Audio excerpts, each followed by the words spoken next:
भगवते वासुदेवाय ओम नमो भगवते वासुदेवाय ओम नमो भगवते वासुदेवाय ओम अज्ञानतिमिरान्धस्य ज्ञानाञ्जनशलाकया चक्षुरुन्मिलितं येन तस्मै श्रीगुरवे नमः। नमः ओम विष्णुपादाय कृष्णप्रेष्ठाय भूतले श्रीमते भक्तिवेदांत स्वामिनिति नाम्ने नमस्ते सारस्वती देवे गौरवाणी प्रचारिणे निर्विशेष शून्यवादी पाश्चात्य देशतारिणे वाञ्छा कल्पतरुभ्यश्च कृपा सिन्धुभ्य एव च पतितानां पावनेभ्यो वैष्णवेभ्यो नमो नमः। जय श्री कृष्ण चैतन्य प्रभु नित्यानंद श्री अद्वैत गदाधर श्रीवासादि गौर भक्तवृंद। हरे कृष्णा कृष्णा कृष्णा हरे हरे, हरे Ram Ram Ram Hare Hare. So last week we were discussing from Bhugolavarnanam by Srila Vajra Tirtha. So he was talking about our universe being a hollow spherical. Lower half is occupied by water, upper half is occupied by ether. In between there is Bhumandala, which are three divisions: Vruttakara Prithvi, circular earth, Andhatamas, region of darkness. Third portion is Ganodaka, or saltified water. So then we have seen some images, what exactly they look like. So Vruttakara Prithvi has 7 dvipas, 7 oceans, surrounded by Swarna Bhumi, surrounded by Vajralepa, the diamond land, surrounded by Brahmabhumi. Then followed by Andhatamas, that is Loka mountain. Afterward there is a ditch, that is Andhatamas ditch actually, and followed by third region Ganodaka. It is basically Garbhodaka ocean only, but which is in solid state. So when you see from the top, it appears to be 3 different regions, but when you come in the front and see, we exactly understand what exactly they are.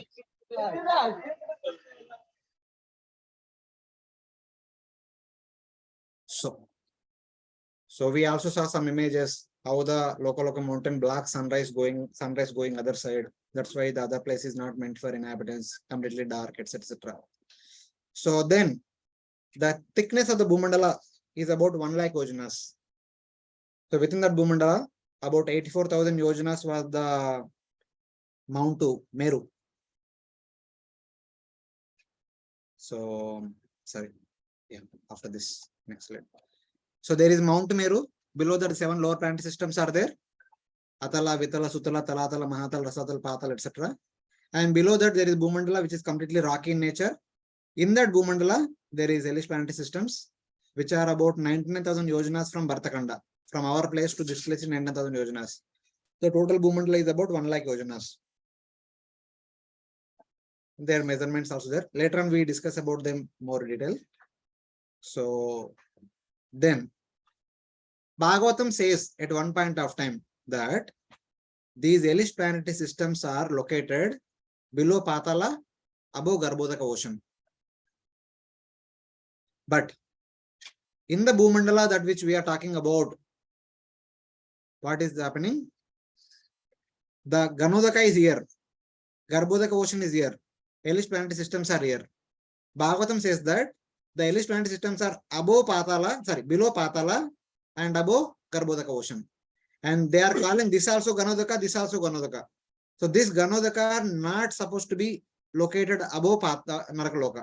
It is supposed to be below. And there cannot be 2 Ganodakas, 1 Ganodaka here, 1 Ganodaka here, both are same. Then the Bhumandala cannot be flat like a 1 rupee coin. So this picture is like 1 rupee coin. Everything is flat, like cross section, but when you see from the top, everything will be flat. Bhumandala cannot be flat. They say that it is supposed to be like this, gradually decreasing. This is called terrace type of structure, like the temple terrace, like the umbrella kind of thing. So to be more precise, based on the references given in Ramayana and other Mahabharata, other Puranas, it is like this. The third portion, which we call from Bhagavatam as Alokavarshi, is actually Garbhodaka ocean, and then they are calling Ganodaka. The second portion, which we are calling as Loka mountain, it is actually coming out of the Garbhodaka ocean. It is not a rocky mountain, instead it is a ice mountain. And then the remaining Lokavarsha, which is inside the Loka mountain, is like this, like a inverted cone. And this is the Andhatamas, the dip of darkness. So the four elephants which are balanced in the Bhumandala in 4 directions. they have 2 legs on the Lokalaka mountain, 2 legs on the Bhumandala, so that they can balance properly. This is the Bhumandala, Shesha holding from below, and elephants, 4 elephants, 2 elephants, 1 elephant, 2 legs are on top of this, 2 legs are elephants, 2 legs are the mountain. The mountain is stationary, so they have support of the mountain so that they can balance this Bhumandala. If the Bhumandala is going above, they'll press. If the Bhumandala is going below, they remove the weight so that it will come above, something like that. They can balance the Bhumandala in that way. So this Bhumandala is like Bhuloka. From the surface of the Bhumandala to this place, this is called Bhuvarloka. From here to the top of the mountain, this entire thing is called Sargaloka. Later in the future classes, we will discuss more details about the Bhuvarloka and Sargaloka. So here, a couple of pictures we showed that how the Bhumandala is, when you see from the front, how does it look like? This is the top view, and the front view will be like this. So when you see from the front side, as you come inside, it is gradually going upward, upward, upward. This is the shape of the Bhumandala, and the Lokalaka mountain is surrounded by the Bhumandala like this. So this is the picture which we saw till now. In the entire universe, we have the Bhumandala like flat 1 rupee coin, but the Bhumandala is somewhat like this, gradually going upward. So then the Lokalaka mountain is like this, and all that we see in the night time, the sun, of course, daytime sun we see, but nighttime moon, the stars, other planets, constellations, zodiac signs, everything is within this mountain. It is not beyond that. That was mentioned in the 20th chapter. And this concept is not only restricted to Madhvas, it is there everywhere. All the Shankarites also follow this. They have this Mahamir Stupa in Sringeri temple. In Mysore also it is there on the roadside stupa. This concept is very well known in many other places in South India. But they don't explain all this in detail. But they take it as yantra or something. Even if they explain, we are hearing them. We are not hearing them. How do we know they are explaining or not? We are not hearing them. They say it is yantra. They have book also explaining that in Mahameru Indra. Yeah, they have books talking about them. But we don't read and we don't hear to them. So we don't know what they are explaining. They may explain within their people, within their Gurukul or within their community. When they conduct weekend programs. When we have programs, they don't hear us. When they have programs, we don't hear them. Simple. So that is where we stopped last week. That was like a quick recap. So today we will discuss about Jambhudvipa. Louder, they will hear. Basic part, like you said, this structure is not the flat, this is like this. So when Priyavrat Maharaj, when he was rotating his chariot, so that was only that upper part, Jambhudvipa, and other portions going to be flat, like all. Even Jambhudvipa also like this only. The whole thing was like this, including Jambhudvipa. So this is Jambhudvipa. From there, it is gradually coming down. But one thing, this coming down also is not so much. It is very small. Compared to circumference, it is very small. The height is total 1 lakh yojanas only. The width from here to the far end, it is about 41 million yojanas. 0.1, 41. The height is 0.1. The radius is 41. So it is very small taper, not so much. In the pictures, I have showed everything bigger so that we can get the idea of that. So chariot was going in the one flat end only, no? One flat land only. It is not flat, it is inclined only, but that inclination is not so much that chariot will drag down. It is little inclination, like ghat roads. In the ghat road also we go, our vehicle goes up and below it. It's normal, no issue. The thickness is the 1 lakh yojana, that is the center point. At the center of the Bhumandala, the thickness is 1 lakh yojanas only. So where was the previous picture? 1 second. So here to here is only 1 lakh yojanas. From the bottom where elephants are carrying to this point where Bharatakhanda is there. This is only 1 lakh yojanas. Thickness, whole thickness is 1 lakh yojanas only. But from here to here, it is 41.1 million yojanas. So in that way, is not so much tapered. Bhuvarloka is just above the ground is started. Bhuvarloka is started. No, it will start a little above. We'll see later on. When we come to chapter 24, that time we will get more details. Like Bay of Bengal. In the eastern province, everything is Pacific Ocean only. But we don't call it as a Pacific Ocean immediately.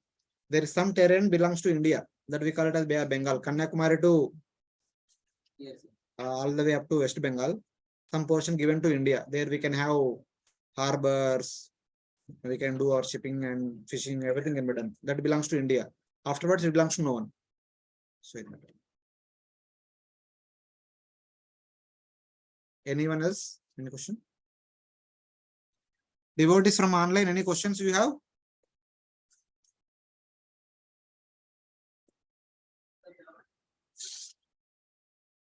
Okay.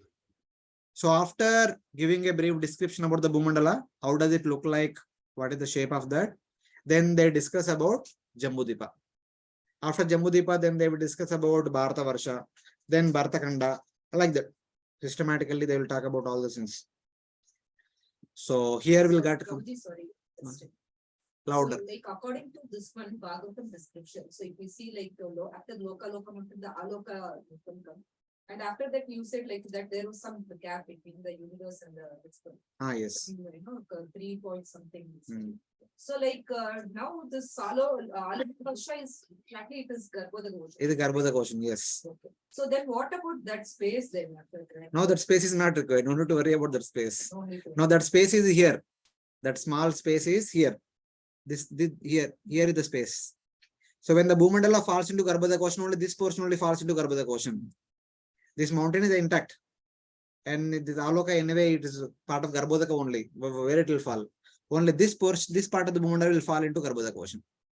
But that space that we are mentioning is between the universe and this one, right? That was away from Aloka. That's Acharyas have explained. Bhagavatam never say that there is some space and all.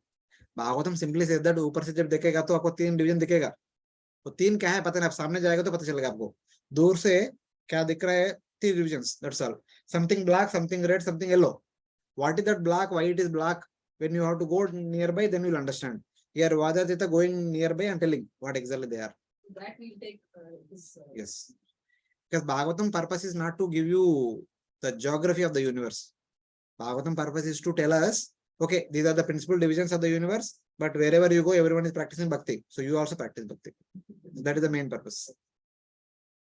How these gaps are created between Loka and the golden part? This one? Yeah. Bhagavan Icha. So Sushti Leela hai. So there is no. What is that, that 3 layers of golden land? One is that Jatarupa Shila. One he said it is One is Swarna Bhumi. yeah, Swarna Bhumi. Second one is Vajralepa. Matlab diamond land. Third one is Brahma Bhumi. What is that? It is some special land. Brahma Bhumi is like border land. What exactly, no details are mentioned. It is said Brahma Bhumi means some special land, that's all. Anyway, no one lives there. Is it a spiritual concept? No. Some name they have given. Some, it could be having some special. Okay, we can say like this. Swarna Bhumi is like golden land. Vajralepa diamond land. Brahma Bhumi could be something like that. Some little more special. A border. All of you know about borders. Sari and all, little border which gives special appearance for that particular garments. So in that way. That's why Bhagavatam put it as golden land. It does not get into details. There are many details also. If you read Vayu Purana, you get many more details about all these things also. So Sukadeva Goswami he already told, even if somebody has the lifespan of Brahma, one cannot come to an end of the description. So there is no point in discussing all these things. Now we'll do and go ahead. Very difficult to connect all those things actually. Even while reading Valmiki and that's Sugriva explaining to the teams of one other. I read Bhagavatam fifth kind of, but I could not connect those things what Sugriva was telling to every other. We'll connect today, hopefully. If not today, next Sunday we'll connect. What Sugriva said and what is said in the Bhagavatam, we'll try to see. So now, description of the Jambhudvipa. So all of you remember the picture of Jambhudvipa according to Bhagavatam? The picture of Jambhudvipa according to Bhugolavarnanam is like this. And this was the picture of Bhagavatam. And Srila Vadira Tirtha and the other Madhva scholars, they say that Bhagavatam says one thing. In Jambhudvipa, there are 9 mountains and 9 varshas. Each varsha is about 9,000 yojanas. But the Bhagavatam picture does not give that. This is 9,000 yojanas. Sorry, this is 9,000, this is 9,000. This one 9,000, this one 9,000, this one 9,000. Acharya says that this is also 9,000 because From here to here is 34. But in between there is 16 million yojanas is the mountain. 34 minus 16 is 18. So from year to year is 9, year to year is 9, year to year 9, year to year 9. But this is not following 9, this is not following 9. How can a statement of Bhagavatam is wrong? It cannot be so.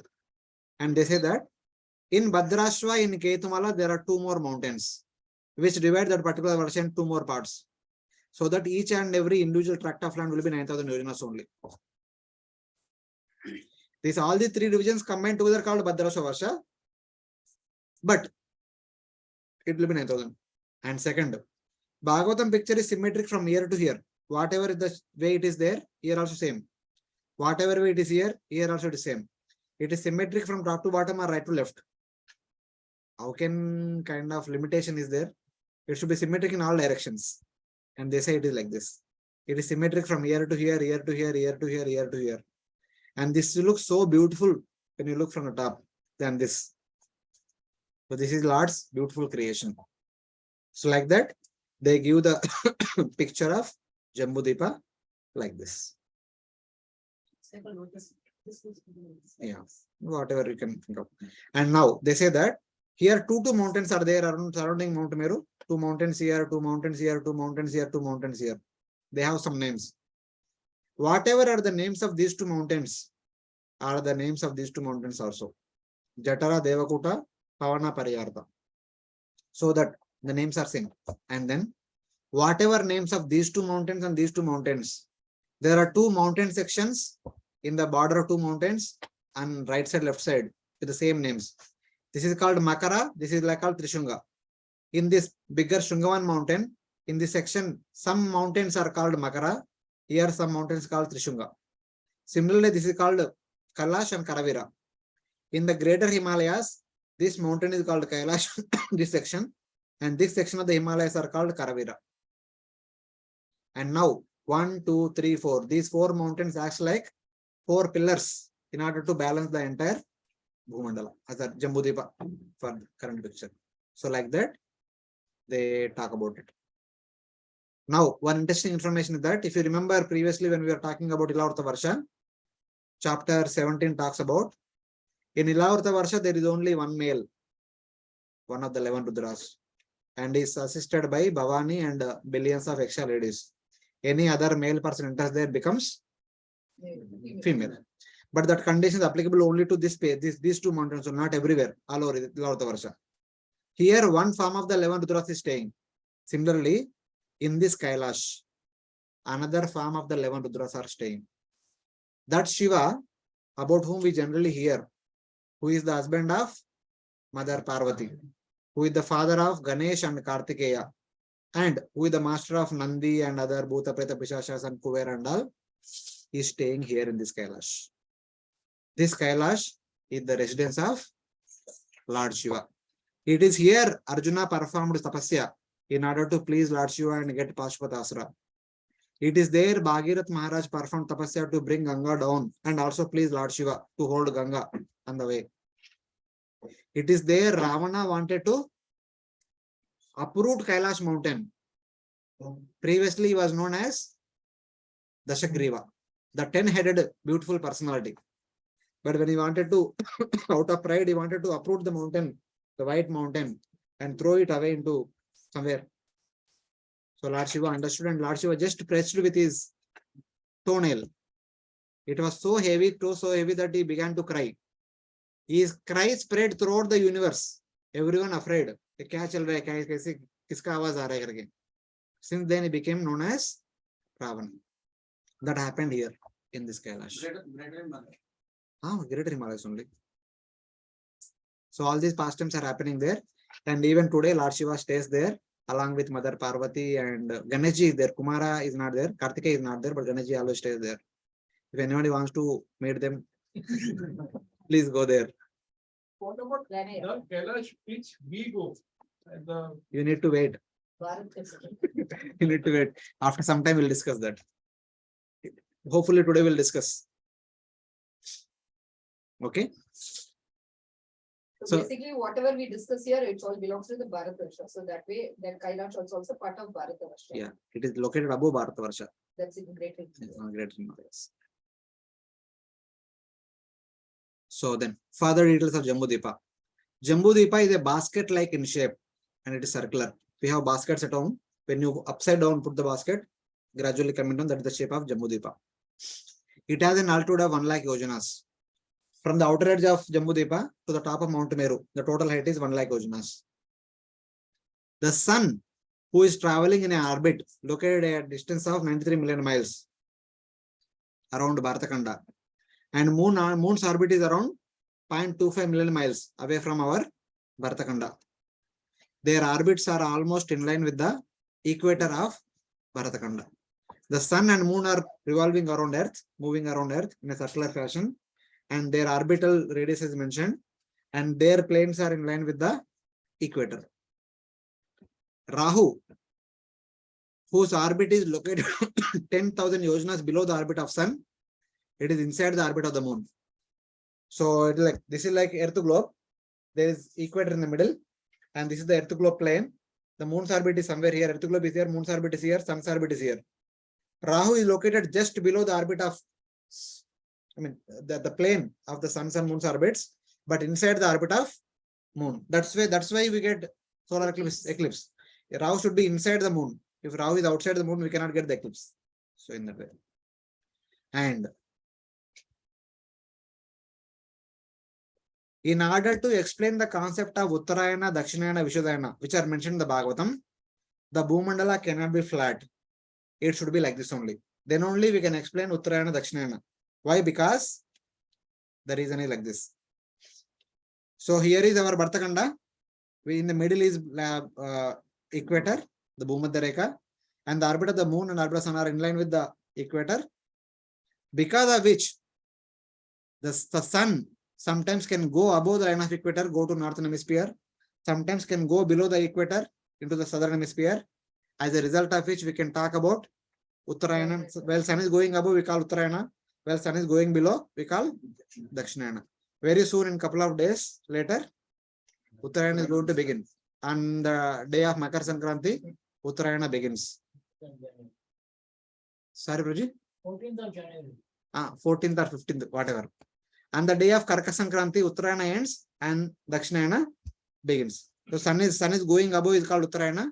Sun is coming below is called Dakshinayana. But how is it only on this location transit always falls on that particular day? And that day only sun is entering into. All the other dates change. No, none of the dates change. English calendar में 14 भी तो आती है. It's 14 some, this time I think it's 15. Tithi mein, Ah. Tithi also, Tithi according to Tithi also if you calculate so many things they come on different. Yes, Even our birthday, if we take according to Tithi it comes. yes. But this Tithi is always on January 14th. How is it? Sankranti is not based on Tithi. Sankranti is based on sun alone. Sankramanam, whatever we call Sankranti in Telugu. So in Sanskrit they call it Makar Sankramanam, Karka Sankramanam, or Mesha Sankramanam. That is based on sun alone. We have 12 zodiac signs. Sun is traveling from one zodiac sign to other zodiac sign. When sun is entering into a particular zodiac sign, it is called Sankramanam, entering into new one. So sun enters into Makara Sankramanam on January 14th or 15th. It can vary half day either and there. So because according to proper calculations, 1 year is 365.25678 number of days. We don't take that 0.25 days. Okay, utna difference hota rehta every year. For example, this year sun entered into Makar Sankranti morning 6 AM. Next year, he will enter into Makar Sankramanam 12 noon, because 0.25 day difference is there. The next year 6 PM. The next year 12 midnight. The next year morning, but 1 day later. That's why we have leap year. February 29 during the leap year. So like that, it is accommodated. So in that way. So sometimes it falls on the 14th January, sometimes falls on the 15th January. Thoda aage piche hota hai, chalega. But within 1 day only, it won't go to 17th January or 13th January. So in that way. The sun is rotating horizontally, right? It is rotating horizontally also and goes up and down also. So like for example, today is rotating here. Tomorrow his orbit will be little above. Day after tomorrow little above. It goes gradually above till July 16th. From July 17th it comes down, down, down, down, down till January 14th it comes down. Then 15th onwards it goes above and comes below. Like this is the common feature happening again and again. But the equator will remain the same. Earth is in the middle only. So, like in the month of April, sun is exactly moving around the equator like this. In the month of January, sun is moving below, much below. In the month of July, sun is moving much above. Okay. So, like this. Any reason for this? Later on, we'll discuss. Because sun is moving like that, we have seasons, changing seasons. Now we are going through winter. After some time, we have spring. After some time, summer. After some time, rainy season. So if you want to have seasons, sun has to go up and down. If sun stays at one place only, you will always have summer or winter, whatever. Here, winter is manageable. If you happen to be born in America, if there is only winter throughout the year, Hare Krishna. Is it also because that Bhugoloka and Swatloka are located above this? So the movement and the sun has to give the wisdom. That also because that's the reason why our half year. Nothing like that. It is a system arranged by Lord like that. Nothing to do with that. Okay. So, there is statement in Mahabharata I was reading recently. It says Himalaya is surrounded by 4 seas. What are those 4 seas? Samandar, Charo Samudra se ghiri hui hai. That is study. Himalaya is surrounded by 4 seas or Bharatavarsa is surrounded by 4 seas? Himalaya, it said. Giriraj Himalaya. I don't know. You ask Mahabharata only. Why you ask him only? He will tell. He will reveal. No, actually, this is a statement. The story. I'm not into that. Projects, okay. So I was just confused. What is the seas surrounding the Himalayas? Himalaya. I don't know what is the context. We don't know now. I don't remember anything like that. Okay. So now one is the Bhumandala should be like this in order to explain Uttarayana and Dakshinayana. If Bhumandala is like this, Bharatakhanda is here. Sun only goes upward. Sun will never go below the equator. Then we can't explain the Dakshinayana principle. Dakshinayana means the sun should go below the equator. Uttarayana means going above the equator. So Bhumandala cannot be flat. Because previously they stated Bhumandala like this. Now they are trying to establish. One example is Uttarayana and Dakshinayana. Second example is day and night. In the very first class, we discussed that the Bhumandala is there. Priyavrat Maharaj was observing half of the Bhumandala is bright, other half is dark. If it is a flat, for example, this is a flat room, a big hall also. Even in one corner, if you turn on one light, will the entire room is bright? May not be so bright, but at least manageable bright. If the Bhumandala is entirely flat, if the sun is here somewhere, can't he produce light all over? Why was night half of the Bhumandala? That we can understand now. Because Bhumandala is like this, terrace type of structure. When sun is here, this is Bhumandala like this, sun is here. This side there won't be brightness. So it is dark. When sun is here, this side it is dark. When sun comes in the front side, back side is dark. When sun goes to the left side, right side is dark. When sun goes behind, that side is bright, this side is dark. So the day and night all over the Bhumandala can be very easily explained if the Bhumandala is like this. If Bhumandala like this, there should be brightness all the time. Because it was dark, Priyavrata manifested second sun so that the area which is experiencing darkness will have brightness.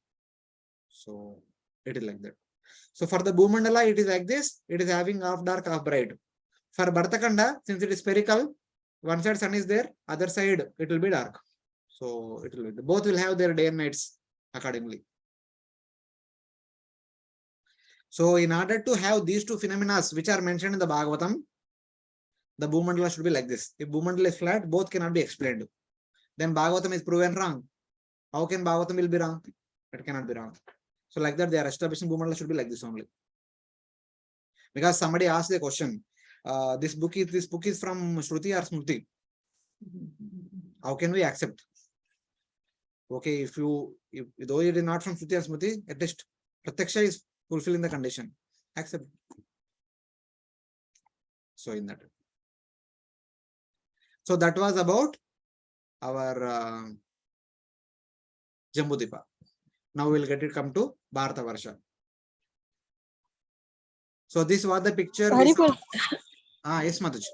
Hari प्रभु जी आपने ये बोला अभी उत्तरायण होता है मकर संक्रांति के बाद, पर हाँ। हर मंथ में 12 राशि आता है ना, तो मतलब मकर राशि हर बार आता है ना, तो is it exactly after this Uttarayan comes और every month Uttarayan comes?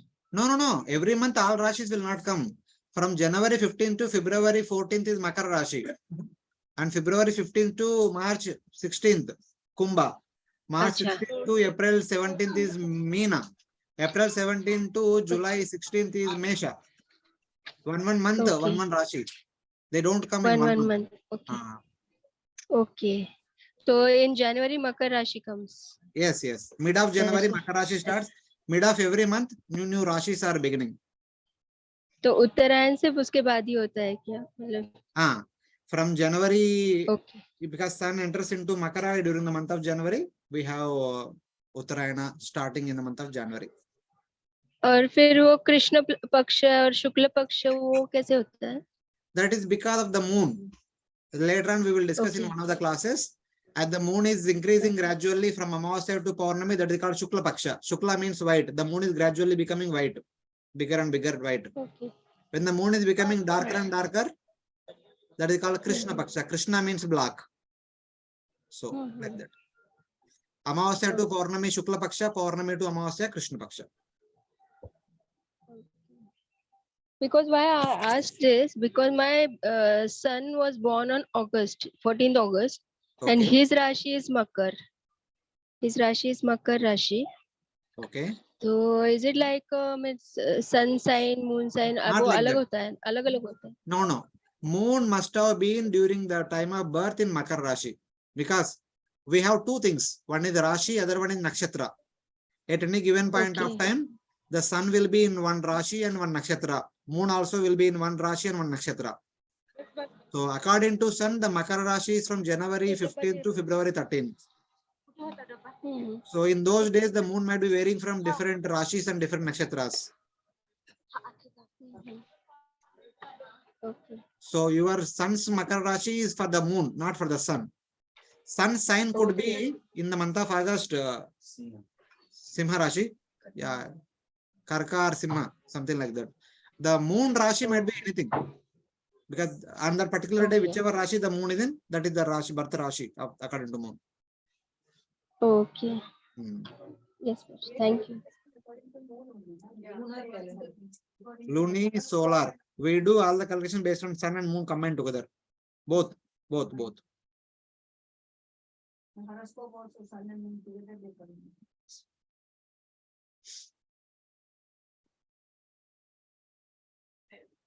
You can adjust a little bit. You can see, you are able to.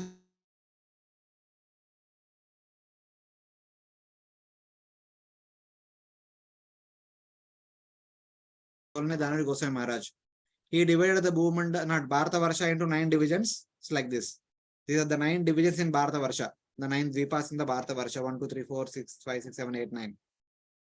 But we saw from so many Puranas, the divisions cannot be like that. The divisions should be like this. They are not left to right. Instead, they are from top to bottom. But the picture of Jambhudvipa itself has kind of changed in the Bhugolavarnanam. So within that picture, the divisions are like this. These are the 9 divisions. The 9th division is our Bharatakhanda.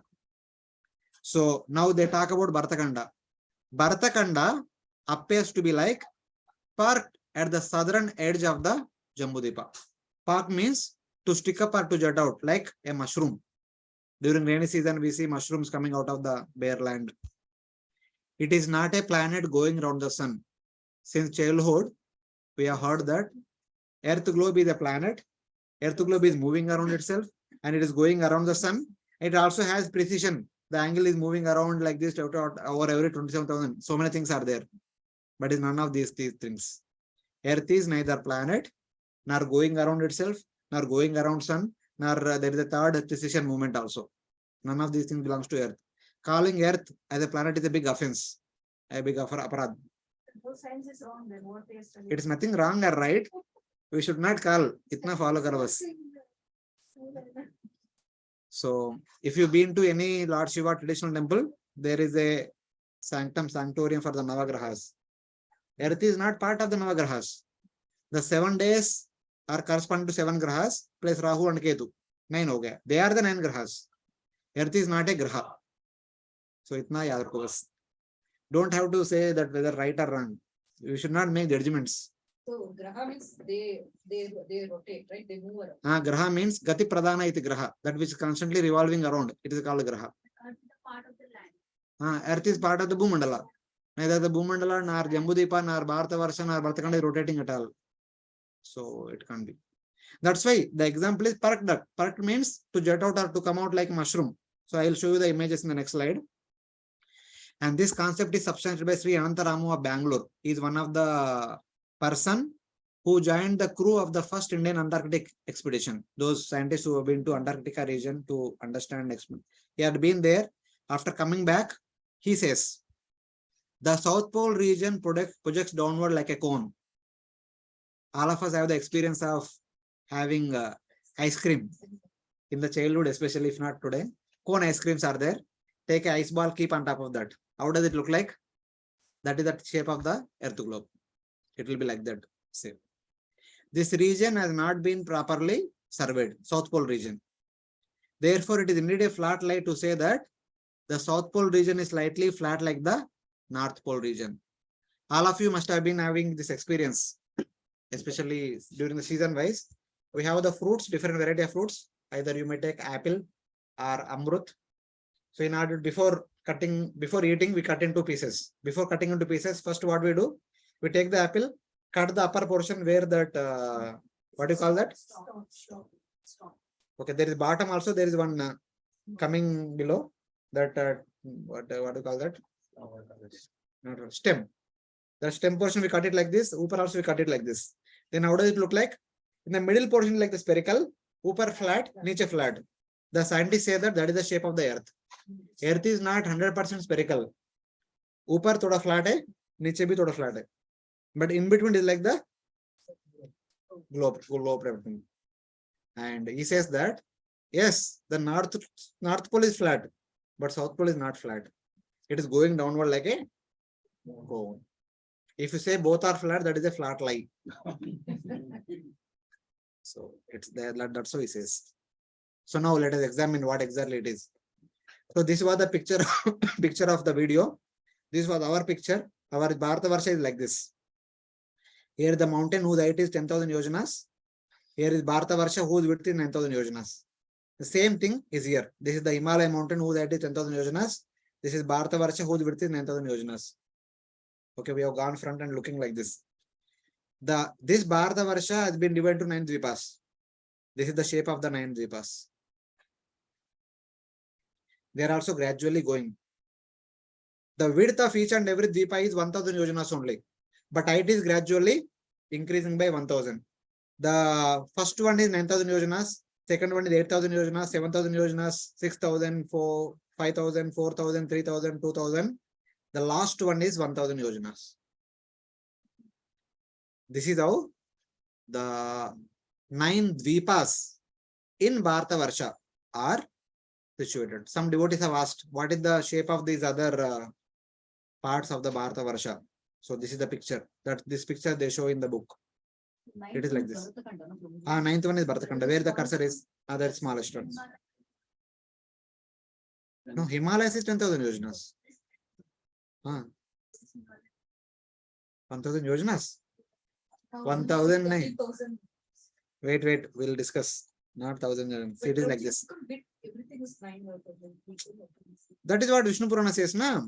Bharatavarsa is about 9,000 yojanas. There are 9 divisions. And each division width from north to south is 1,000 yojanas. This is north and this is south. You cut all of them like this, 9 parts. This length could be different and this height could be different. But the thickness of each and every division is only 1,000 yojanas. Because total from here to here is only 9,000 yojanas. So You have only 9 divisions, 9 equal divisions, 1,000 each. So in that way. So the length is according to the geometry of the circle. Height is 9, 8, 7, 6 like that. And width is all 1,000 only. When it comes to the ninth one, the height is 1000, thickness is also 1000. The length may be more, but somehow or other, in due course of time, by the will of the providence, that also became shrunken and became 1000. So when you go here, you stand here and look at this side, from this side, it will be like this. This is the ninth division, whose height is 1000, whose width is 1000, whose length is also 1000. At the base of that, there is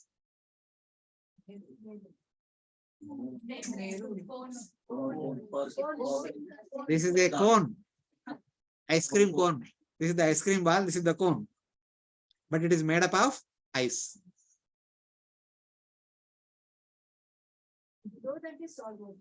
This is the ocean, because initially this was land, but it has been divided into 9 islands. Island means आगे पीछे पूरा पानी रहना चाहिए. जैसे इधर पानी है ना सब जगह पर. So there should be water everywhere. But from the water there comes an island. So here this is coming like this is coming up like this. This is the 8th division, which is supposed to be 2000 yojanas height. उसके बाद 3000 yojanas in height. उसके बाद 4000 yojanas like that. The height is gradually increasing. So everything has a cone. We don't know everything whether they have cone or we don't know, but our thing has cone. So it's like that. So now some might be thinking, should we accept blindly? They might say whatever they want. Why should we accept?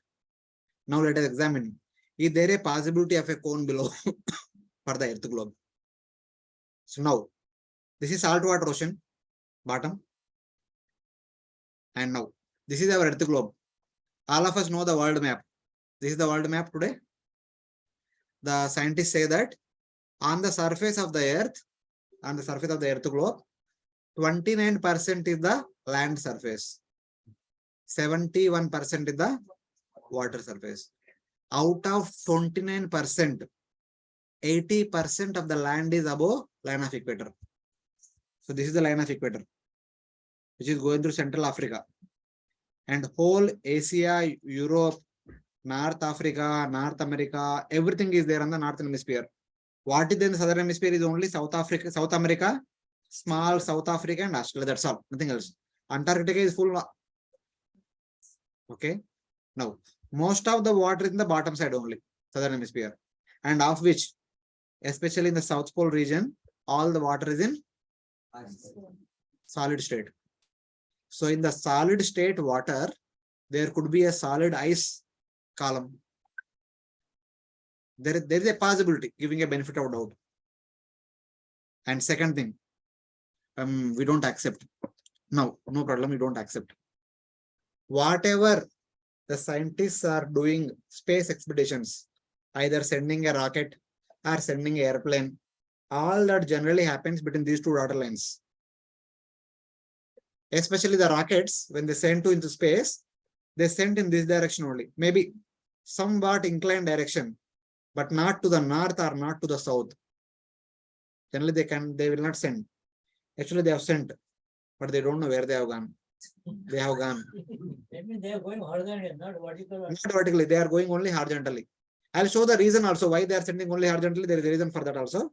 But now we are focused on this one. Even they have sent to the south.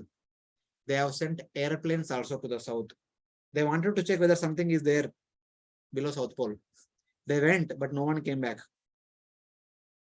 Where the airplane went, no one knows. Gaya.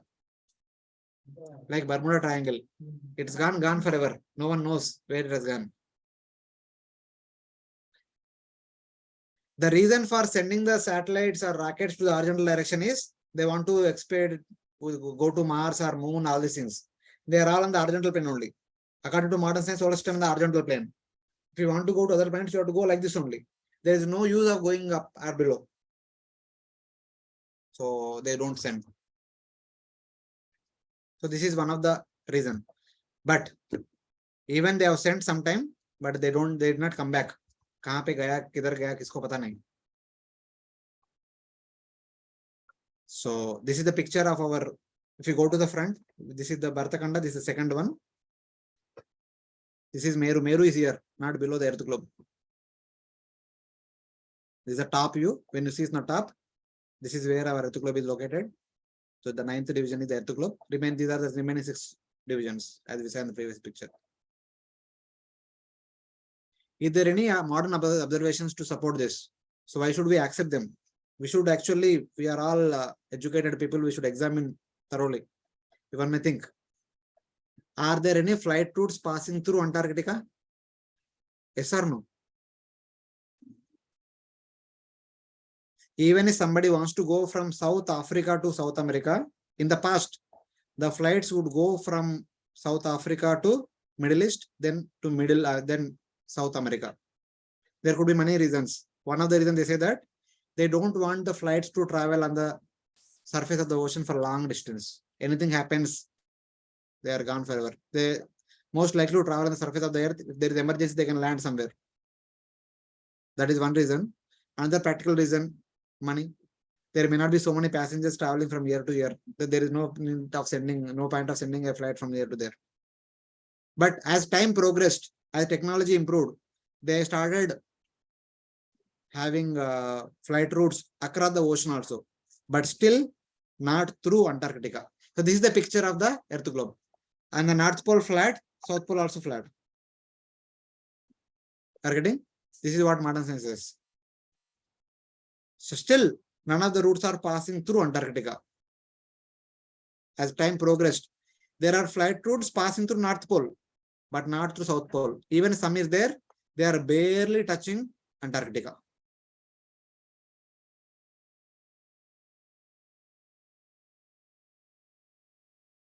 Even if somebody wants to go on excursion to Antarctica, they start from Australia, they barely touch Antarctica and come back. Even NASA has their experiment base stations. They are also there on the outer boundary, here and there. Even NASA conducted a balloon experiment in 2011, which started here. After 3 weeks, it terminated here. Even the balloon did not go inside the Antarctica. But people went on ship. That's what history says. The first person who was said to be recorded having been to South Pole was Admiral Byrd. And he noted down whatever he observed. In his diary, he says that there are so many huge ice columns in Antarctica. Later on, people went to the same place. They cross-checked whatever he said is true or not. They also kind of said, yes, whatever he said is true. There are huge ice columns in Antarctica province. So like this. So is there a chance of having an ice column which is acting like the base pole for the earth globe? Yes.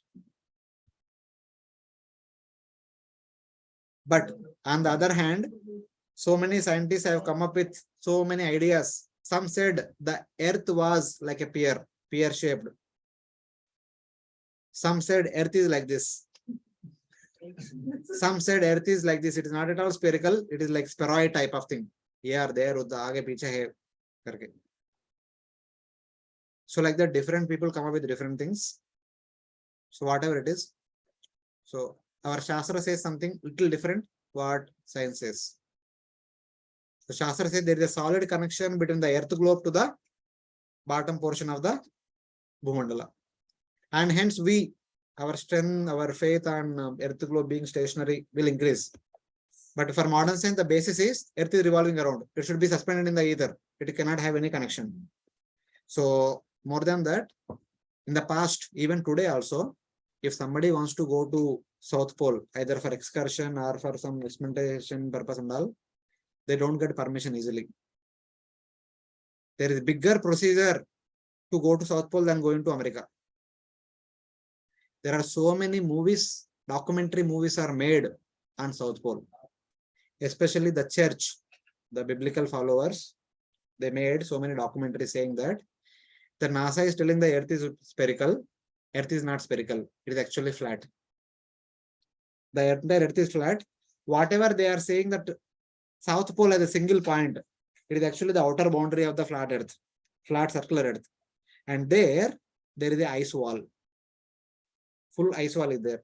If you go to South Pole, you break open the ice wall, you will enter into heaven.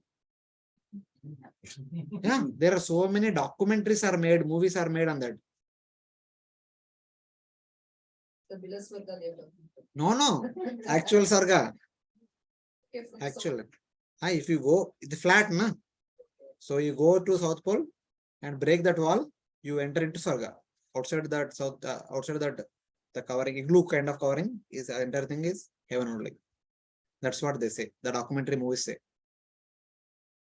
So This part can explain one of the slides. This when we enter this they say the entire Earth globe is flat. It's not Earth globe. So the North Pole is here, South Pole is here. When you make it flat, the North Pole becomes center point. The outer boundary becomes the South Pole. The South Pole one point becomes the outer boundary. And we are saying that at the South Pole, we have a lot of icy structures. And they say there is an ice wall that is covering the entire Earth. And if you go to that region and you break open the wall, if you make a hole and go into the other side, you are entering into heaven. That's what they say. True, wrong, who cares? See, that is their philosophy. They accept. There are so many followers also. Now there is a tug of war going on between NASA and the church. NASA says Earth is spherical. Church says Earth is flat. And they are giving their own proofs. These people are giving their own proofs. So it's like that. It is happening. Just like the arguments and the counter argument happens now. So it's like that.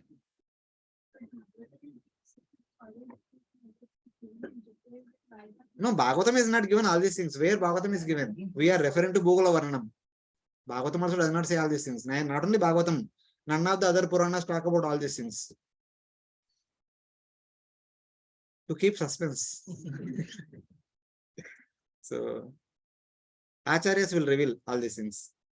So, this is about our Bhumandala. What is the shape of the Bhumandala? That is not there in any of the Puranas. The Jambhudvipa, the particular peculiar shape of the Jambhudvipa, also not there in the Puranas. And Bharatakhanda, that is also not there clearly in the Puranas. Bhagavatam does not even talk about Bharatakhanda. What to speak of its ice column and spherical shape and all. It only gives a hint that there are 9 divisions in Bharatavarsa. That much only. So it's like that.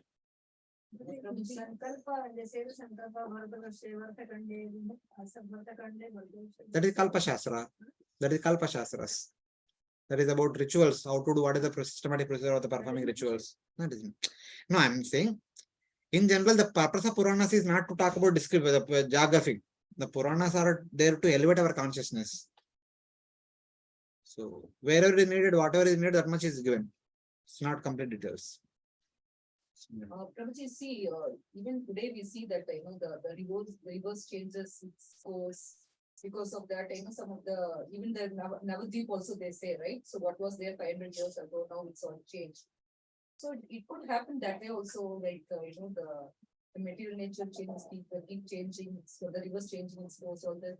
So could it be possible that from flat to spherical or? Perfect scientific example. You have great scope to become scientist. Because, I mean, even our acharyas, they explain according to their time for this one. So is it possible that, they could somehow change also? I mean, what time? Okay, when it changed? I don't know, see. That is the problem. If you are saying something, say from the beginning to the end, when it happened, how it happened, everything you say. Don't say it could have happened like this, like this. No, but we see that, even as per our this one, like we see that the rivers changing their course, because of which the land, the part of this one which was land before has become a part of river now. So it all, I mean, because all this natural this one keeps changing. No, so that way it is like, or can we say that the acharyas are given according? That's what even they say. The Sri Lanka, Ramayana says so far and it has become so close. They say that continents are coming together, going away here, there, etc. And our devotees say that we hear in the Acharyas literature that the 12 vanas in the forest, they are like the lotus petals. When Krishna wanted to walk, they come together and then they go far. So like that also continents are coming together and going far, and Sri Lanka came together like that. Our people are expert at adopting all these things. It's not necessarily, it cannot not happen like that always. It is spherical from the beginning of Swayambhu Manvantara.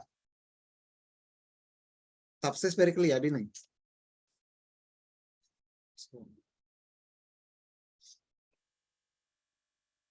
So now, well, let us come to the next and important. Yeah, any questions based on what we discussed till now? Devotees from online? Wait, let us. Hare Krishna, devotees are there or not? कुछ प्रश्न है तो प्रश्न है बोलो, प्रश्न नहीं तो नहीं बोलो. No question, sir. Okay, okay, thank you. Yes, Mataji. Little louder. It's your explanation. You're talking only about the South Pole, North Pole where can. North Pole is normal, it is plain. Acha. It's like we can access this picture. Ekta na? Yeah. North Pole is somewhat like this. North Pole is land as well. Yeah, we have the Greenland. Uh-huh. That is there. Yes. that is there. That means anybody can go to North Pole. Not the South Pole. Not so. No, South Pole also people are going. If you send a flight, it may not be. Later on in the next section, we will discuss about it more. Why it is like that? Why the rockets have gone but did not come back? Why the airplanes have gone, did not come back? Where they have gone? It will be answered in the next section. But North Pole, everyone can go and cross across. That place is open to atmosphere. Bottom, we are talking about the column. Column is there, no? That plays a pivotal role. Now the question might come. Abhi that is the question. Abhi आप इतना बोल रहे हैं, वही कहाँ पे? Where is the picture? So where was our discussion? Yeah, here. See, we are discussing about the greater mountains. We are also talking about this nine divisions within Bharatavarsa. All these other mountains. Mount Meru is so big mountain. Where was the here इतना बड़ा mountain है. ये सब हमारा नजदीक है. Why are we not seeing them? Where are they? आप बोल रहे Bhagavatam talking about all these things, but I am not able to see. Where are they? अभी कब तक आप बोलते रहेगा stories? कभी दिखाओ तो पहले एक बार. So then we have faith on you, whatever you say. Why Mount Meru, bigger Himalayas and Jambhudvipa are not seen by us? आप हमेशा बोल रहे इंडिया में जो हिमालय से वो अलग है, भागवतम का हिमालय अलग है. कितना बार बोलते रहेंगे? कब दिखाओ एक बार. जब तक आप दिखाएंगे नहीं, हमको faith नहीं बढ़ेगा. This is a common question. So the answer to this question from Bhugolavarnanam, they say, Adrushya Datava Sarve Samutpanna Jala Adaya. Because though everything in our entire universe, starting from Patal all the way up to Satyaloka, it is made up of Pancha Mahabhutas, earth, water, fire, ether. But those Pancha Mahabhutas, some places becomes invisible. They become Adrushya. That is also made up of same Pancha Mahabhutas only, but they can't be seen by us. Why? Let us examine. Before that, the Madhva scholars, when somebody asks, unless you show me, I will not believe. Even during the December month, they all say, when we go for book distribution, they say that, what is this? Bhagavad Gita. What is this? Krishna spoke to Arjuna. When? 5,000 years back. Who is Krishna? Supreme Personality of Godhead. Who said? He only said. And why should I accept him? Because he said so. I tell him to come and tell me, then I'll accept. If he comes and tells me, I'll accept. If you tell that he told something like that, I will not accept. I personally encountered this in TAFR here only. Kolaba, there is a university TAFR. Long back during my VTA time, we used to go to for book distribution there. So like this only they used to ask questions. They are all PhDs. They think that we are the topmost educated people, and who are you to tell us read Bhagavad Gita and these are the oldest stuff. Show me God, and then only. The same thing they say. You tell your God to come and speak to me, then I'll believe him. Abhi fairy tales, don't tell me. So like that. So now our Madhva scholar, they say that the question of the question is, will our scientists ever get over the human tendency of succumbing to pride and prejudice in order to know the truth? How long they simply depend upon the sensual perception only? जब तक देखेंगे नहीं तब तक believe नहीं करेंगे क्या? Will they use a little introspection to shift from mere physical to the spiritual? Pratyaksha to Shabda. Can't they use Shabda sometimes for revelations? Let the wise build up a growing community to save the world from the darkness of materialism. How long one should continue with the materialism? There should be some revelation, some dependence upon revelation. Don't depend only on the Pratyaksha. थोड़ा शब्द के ऊपर, थोड़ा तपस्या के ऊपर भी थोड़ा श्रद्धा रहना चाहिए. Let them hold the torch of spiritual light.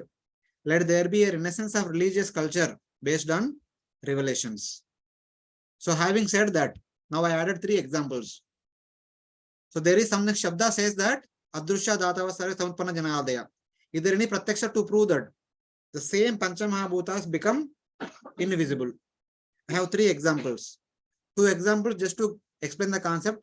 Third example actually talks about the subject matter. Water. The most important ingredient for all of us.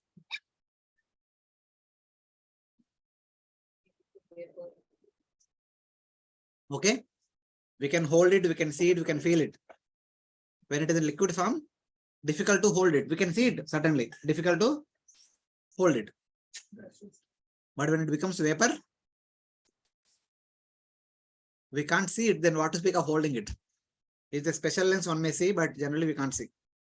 Same water element only, becoming invisible in one state. Earth, by nature, earth is dust only. Combination of dust particles. We can hold, we can feel. When we add water, it's difficult to hold it. It starts moving out. When it is thrown into the sky, normally we can't see.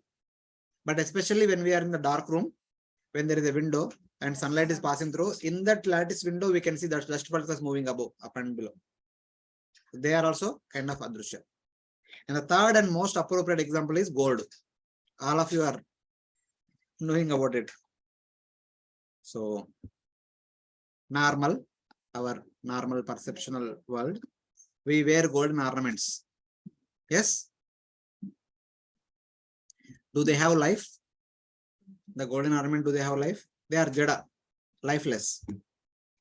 The same gold in the spiritual world is completely chinmaya, full of life. The golden ornaments in the spiritual world, they will converse with the Supreme Lord. So, my dear Lord, are you comfortable wearing me? Am I too much heavy or too light? Am I pricking you? So, they actually exchange with the Supreme Lord. So, normally we can't speak to other living entities. So to say, what to speak of gold. But Supreme Lord can speak to each and every living entity. Similarly, the golden ornaments are also chinmaya in the spiritual world. So, now we are going to talk about a place which is neither jada nor spiritual. That is heaven. The heavenly abodes are neither jada completely nor chinmaya. They are in between. They are in between. They are like subtle. Okay. Mahabharat. Kunti Maharani, in order to have children, she prayed to Indra. Indra appeared, blessed Kunti Maharani with Arjuna, and then disappeared. Okay. When Indra appeared along with Airavata. Indra appeared with all the silken garments. Indra appeared with mukut, golden mukut, and garland, and all the jewelry, etc. etc. When he disappeared, what happened? He disappeared along with all the garments, mukut, everything, golden ornaments, everything, etc. So now, in our case, we might be having golden ring or golden chain or bracelets and different variety of necklaces. When a human being dies, does it take the gold with him? Does the grass body go with him? Grass body remains here, gold remains here. So whatever is the nature of the grass body is the nature of the gold. Whatever is the nature of the gold is the nature of the grass body, is the nature of the abode where we are staying. Yes or no? Yes. All three are same. None of the three will be gone forever, here or there. In the spiritual world, Lord is Chinmaya, Lord's garments are Chinmaya, Lord's jewelry is Chinmaya, Lord's abode is Chinmaya. In the heaven, Indra is subtle, Indra's jewelry is subtle, Indra's abode is subtle. When he appeared along with the golden ornaments. When he disappears with the golden ornaments. He did not leave behind the golden ornaments. That means those golden ornaments are not jada like ours. Are you getting? So I'm connecting three things. One is golden ornaments. Second is their physical body. Third is the abode in which they are staying. Spiritual world is Chinmaya. Lord's ornaments are Chinmaya. Lord himself is Chinmaya. In our case, we are jada. Our body is, grass body is jada. Our ornaments are jada. Our abode is jada. In the heaven, Indra is subtle. Indra's ornaments are subtle. Indra's abode is subtle. Normally, Indra cannot be seen by us. Indra showed himself to Kunti Maharani because she chanted a special prayer. So only when the prayer is chanted, when Indra wanted to show himself to Kunti Maharani, he showed himself. Otherwise, he is not visible. The same thing. All the heavenly abodes are subtle in nature. Generally, we can't see them. Only when we pray and when they want to show us about themselves to us, we can see them. We can see them, we can see their abodes. Otherwise, normally we can't see them, we can't see their abodes. This is happened to, where is that verse? Okay, not here. So greater Himalayas is in heaven. 1 second, 1 second. Before that, how did Arjuna could see the universal form? Yeah. Lord Krishna gave him Divyam Dadaditya Chakshu. He has given the divine eyes. Matlab, Devata eyes. Whatever eyes the Devatas have, that kind of eyes Lord Krishna gave to Arjuna. And hence, Arjuna saw the entire universe in the universal. Basically, he saw all the people in the all over the entire universe. He saw the in the universal form. He saw Vishnu, he saw Brahma, he saw Shiva, he saw Devatas, all the Devatas, whoever there all over the universe, everyone he saw. No, they are not the celestial beings, right? Who? Devatas are not celestial beings. Celestial beings only. Talking about celestial. So celestial beings can see Divya, they can have a Divya Drishti. That is, Divya means Devatas only. Divya is not transcendental, Divya is Devatas. I thought it's a Divyam spiritual Dadat. vision. No, it is not spiritual vision. It is Devatas vision. Universal. The Lord came into the subtle form, the universal form. How could he see? Because the celestial vision, that's what I mean. Divya Drishti is what actually? Divya Drishti is Devatas eyes. Your human eyes are replaced with the Devatas eyes. If your human eyes are removed and given, you are given with the Indra's eyes, you could see Devaloka. Sure, Devtas then have Divya Drashti, they can see the They see all the lokas every time. Every now and then they can see everything. Spiritual is different matter. But that is Chinmaya. We are not talking about spiritual. Spiritual is in Vaikuntha. We are not talking about Vaikuntha. The Lord's form is spiritual, right? That's what I'm saying. Because how can they see Lord? What is universal form? Universal form is not special, right? Bakshiyasri हो गया? Bakshiyasri हो गया? अभी certificate Bhakti Vaibhav second canto, third canto हो गया? What is universal form? Yeah. Acha, universal form again it comes into the matter category. Forget matter spirit. There is no spirit and matter. What is universal form? This the entire universe, Lord come in the form of universe. This thing. You should go to Bakshiyasri once again.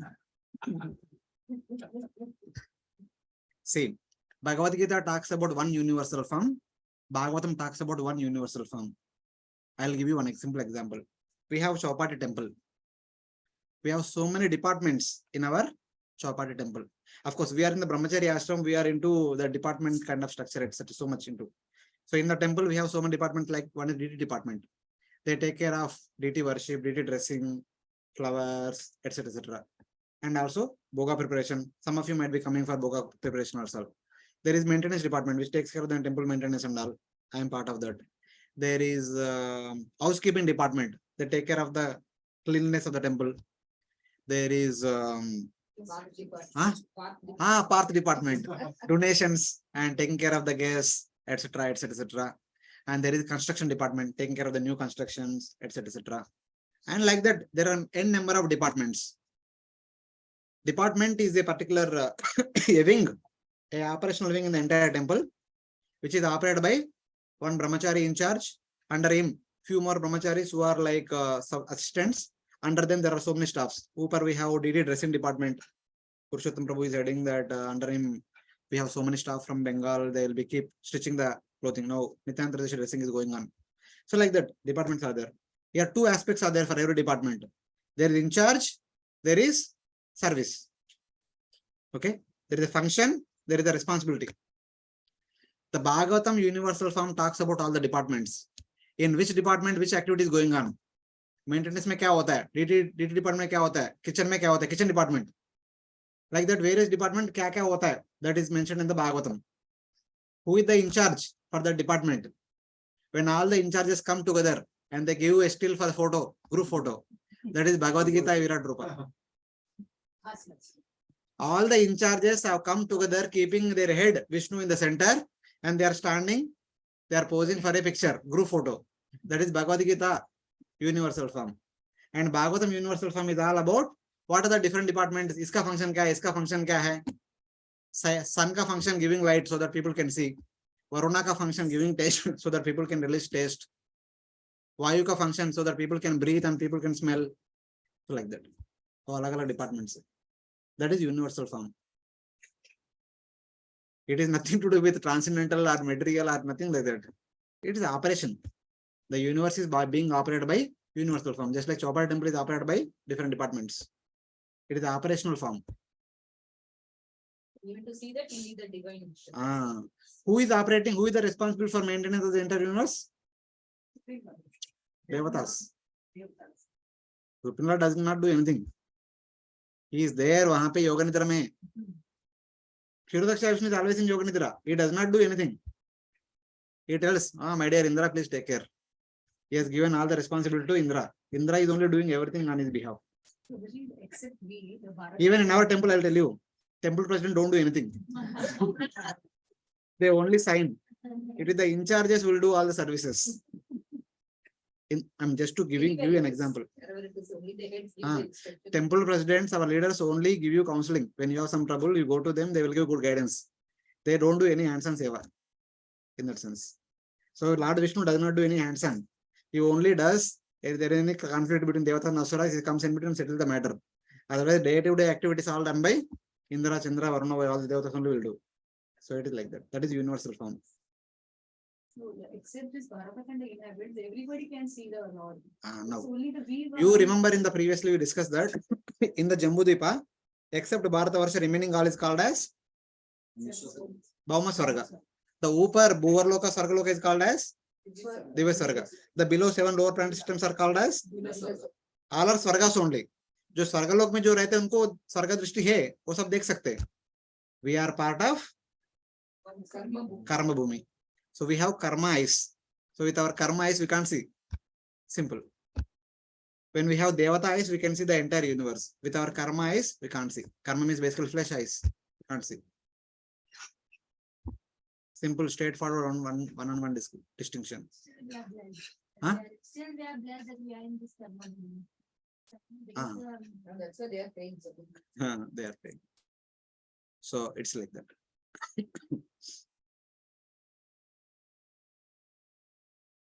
So here you see, this Mount Meru is part of Bhauma Swarga. The greater Himalayas are also part of Bhauma Swarga. And everything. This Bharatavarsa is Karma Bhumi. In that Bharatavarsa specifically, our Bharatakhanda is so special in the sense it's the heavy Karma Bhumi. So now, this Bharatakhanda has an ice column below. One side of the ice column is connected. For example, this is the Bharatakhanda, like this spherical. Below we have ice column. So this is like saltwater ocean, which is surrounding Jambhudvipa, which is also part of Bhauma Swarga. The remaining 6 elements also. And this is the column above which our Bharatakhanda is there. So this is Bhauma Swarga, which is supposed to be invisible. And this is Bharatakhanda, which is Karma, which is supposed to be visible. And there is a column connecting both. Here the column is visible. Dire, it becomes invisible. Column is there, but we can't see. Below column is there, we can't see. So even when some of us and some scientists might go to South Pole, they may see a column some height only. They can't see column like continuously going on. They can't see saltwater ocean below also. Because that is part of Bhauma Swarga. That's all. Because we can't see, they can't accept. They say nothing is there. But those who have faith on Shastra, they say something is there. Though we can't see, but something is there. Our faith on Shastra. So the other It's like division of Bharatavarsa, they are also karma bhumis only, but they can see. Who? I mean, they can see the celestial beings and they are not part of us. We are the unique ones. Right? So they are also, that is also karma bhumi, other divisions of Bharatavarsa. But they are celestial in nature. That I also don't know. That is one question one devotee asked. Entire Bharatavarsa is part of Karma Bhumi. We should be able to see at least other 8 divisions. But as of now, at least we can't see as of now. Because in the previous section, we also read that Tu Agamya Parasparam. Whoever is born in one of the 9 divisions, for the life, they have to stay in that one division only. They cannot go from one division to other division. They are kept as mutually inaccessible. So it seems that even though they are part of Karma Bhumi, still their vision also not given to us. So since we are born here, especially in the current Kali Yuga, we don't have that qualification to see other parts of Bharatavarsha also. So it is like that. Only that may be because the four defects. No? When you born, it may be the four defects also. Yeah, it is certainly it is because of 4 defects, and more than that, we are Kali Yuga person. Kali Yuga is the most important reason.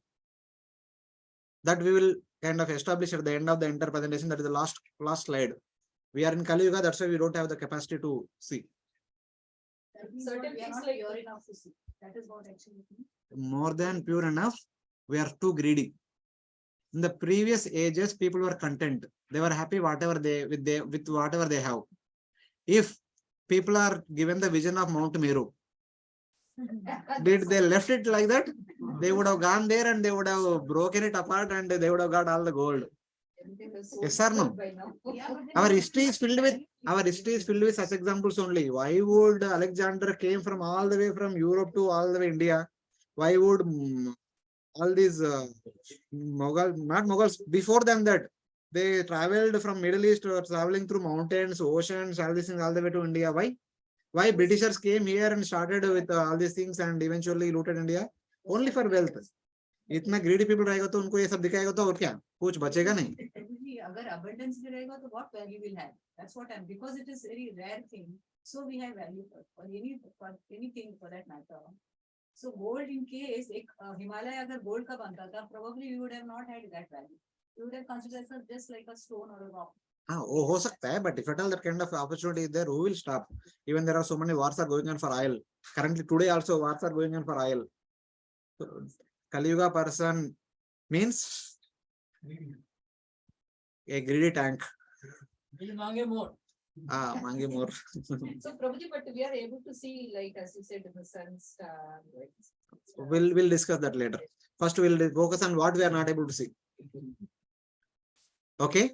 Now, in order to re-establish, further strengthen our understanding on this concept, why we are not able to see all the other things.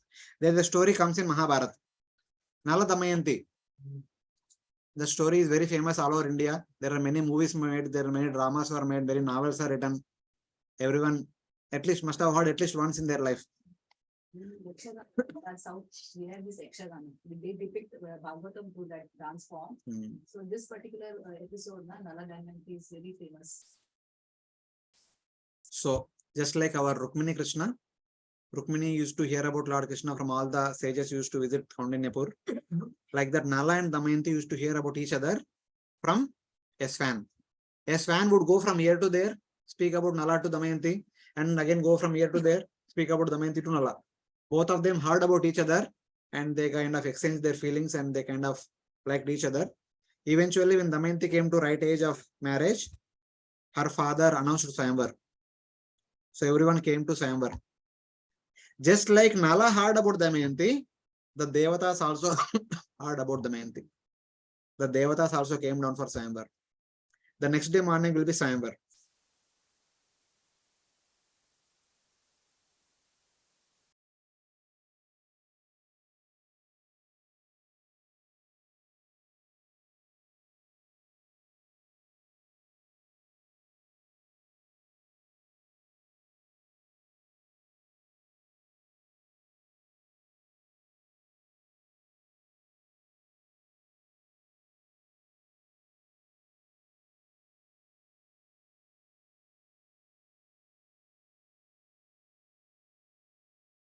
I have to Nala.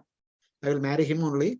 Let the Devatas return back to their respective abodes and bless us.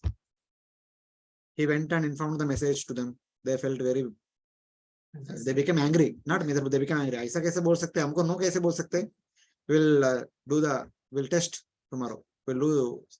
If she wants to marry Nala, let us see how she will marry Nala. The next day morning, all the princes arrived in that Swayamvar ceremony. It seems that is an open area surround ceremony, like in a common ground. So they all came, sat there. When Damayanti came, there were hundreds of Nalas. All Devatas assumed the form of Nala. So when the time for choosing the bride She understood all the devatas are playing tricks with me. So she kneeled down and prayed to devatas, please forgive me. I wanted to marry Nala. Please reveal whoever you are, please reveal your original form so that I can marry Nala. Then Devata said that if you identify who among us is the actual Nala, then we will go back. Since she is a princess, she must have heard, she must know all these things. So she examined all the people. Whoever is there in that assembly, she examined. What did you do?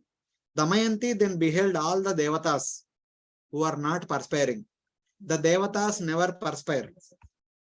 With fixed eyes, the devatas never blink the eyes. And spotless garlands. The devatas, when a person becomes a devata, they'll be given a flower garland. It will never fade. The day it fades, they will fall down from the heaven. And then they are seated without touching the earth. When they sit or when they stand, their feet never touches the ground. Kabhi touch nahi karte. In ISKCON initial days, just to inspire boys, there was a story told. There is a family of thieves.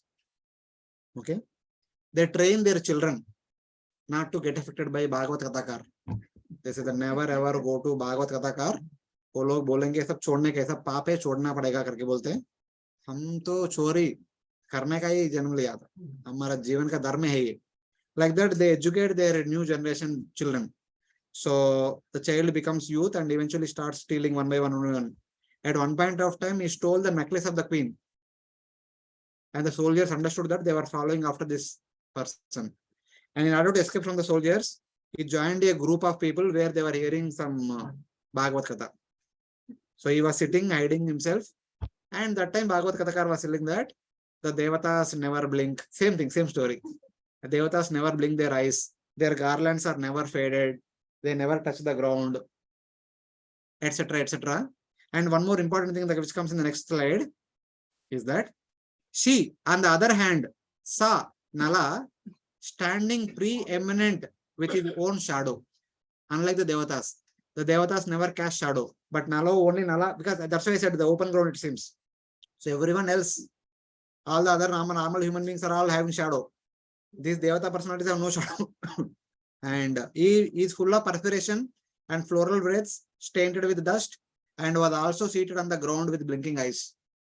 So Damayanti identified with the right Nala, all the devatas blessed and they returned. So this fellow, this thief, heard all these things for him. Then he remembered his father.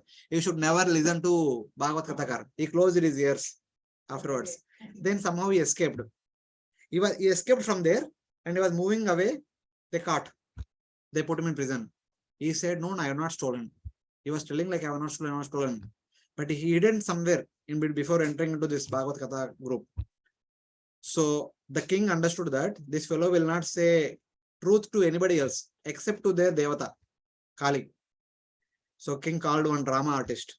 You please go in the middle of the night, 12 o'clock, and you tell that person that, Beta, please tell, where did you keep that jewel? And she was telling that the princess is a nice devotee of ours, so you should not steal their property. They are like your father and mother. You should return that. Otherwise, the king will kill you. Something like that she was telling. So while she is speaking, this fellow was observing her. There is nice shadow behind her. She is constantly blinking the eyes. And she wore a garland that is already, it's a midnight, na morning kab pata nahi, kab garland banaya. Night tak pura dry ho gaya. So then he saw all these things. Then he understood. She is not the devata. She is a drama artist. And he said, no, I have not stolen. I don't know anything about that. I just was going. I went to steal, but I have not stolen. I was afraid of soldiers. I came out.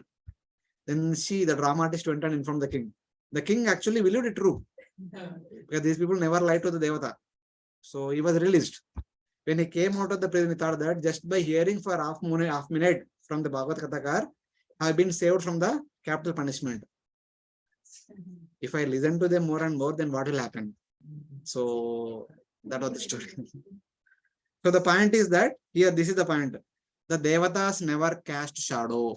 Why devatas were attracted towards this Damayanti? They are already in heavenly abode. They have The Gandharvas are attracted to Devahuti also. Devatas, it's natural. Then otherwise, why there is a contest of Miss Beauty, all these things and all. Well, they don't sweat also. So Generally, why should they be attracted to human? Yeah. They are much more beautiful. Because we sweat, they don't sweat. In fact, I have heard in Bharatavarsa, they have, they sweat, they. No, it's okay. If she also likes, they can transform her body. Na Devatas have that potential to transform her. वो हो सकता है, उससे कुछ problem नहीं. They are also greedy with that. They can't lie on the Devatas in front of them. Why they can't? They don't. That's what I'm saying. They don't lie to the Devatas which I didn't understand. Who? The thief. Thief. You said he will not. How will they lie to their Devata? They have. Before they would go for any operation, they would actually worship Kali, then they would go for robbery. Why will they lie to Devata? If उनका पूरा देवता का कृपा ही है, उनका कृपा से उनका काम चल रहा है, उनको ही लाई करेगा तो अभी क्या होता है? The king had that at least was hoping that at least he would not lie to that Devata. No, actually they don't lie. Why would they lie to their Devata? Otherwise their business will stop. He was a very brilliant teacher. Just in my knowledge, these things are this characteristics you are saying about the devatas. It is there for the bhutas also, na? Like bhuta also they don't touch the ground. Any superhuman being will have the same characteristics. Bhuta, Preta, Pichacha, Yaksha, Rakshasa, Kinnara, Kimpurusha, Gandharva, everyone have same characteristics. They are in settled nature. Fourth canto, I will remember the pastime of Prithu Maharaj. What happened when Brahmaji came and stopped 100th Yajna? Prithu stopped 100th Yajna. Then what happened? When by the request of Lord Brahma, Prithu Maharaj stopped 100th Yajna, then what happened? The Lord came. Lord Vishnu came along with Indra and Garuda. Generally, whether it is Devatas or Lord Vishnu, never touch the ground. But when Lord Vishnu said that, please forgive him. By mistake here.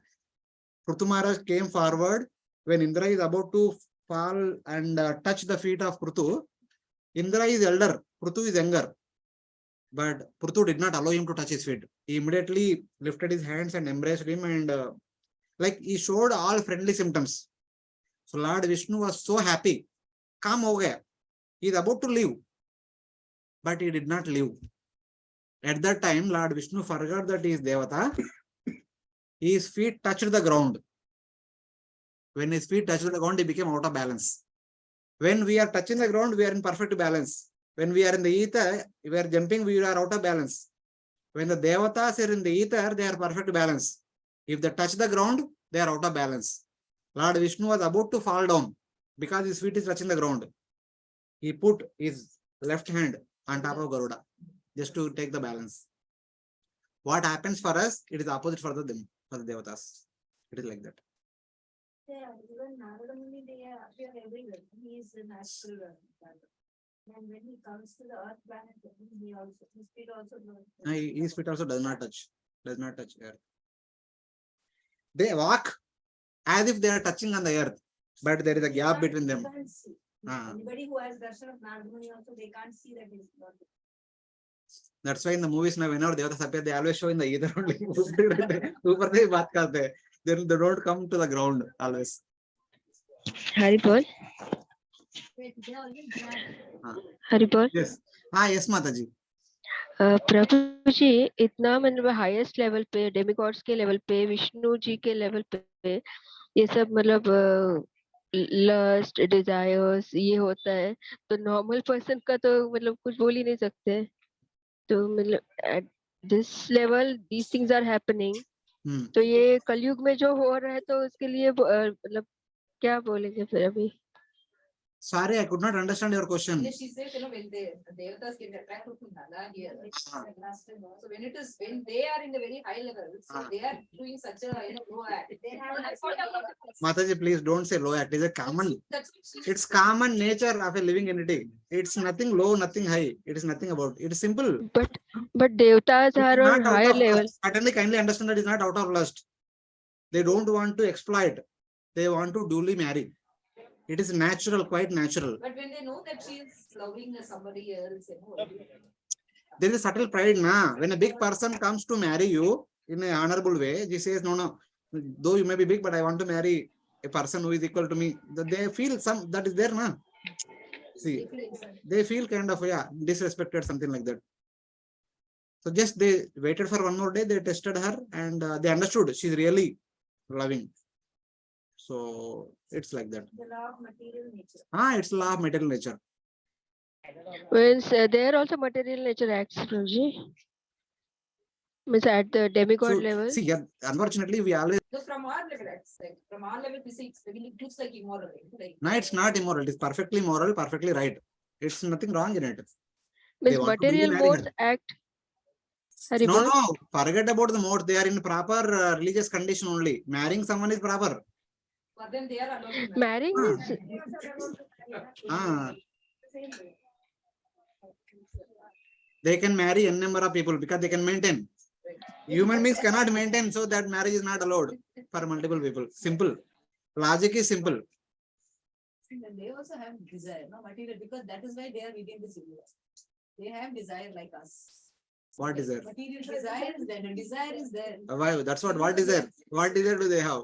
Desire is of having this thing, to marry her. That kind of a thing is there in them.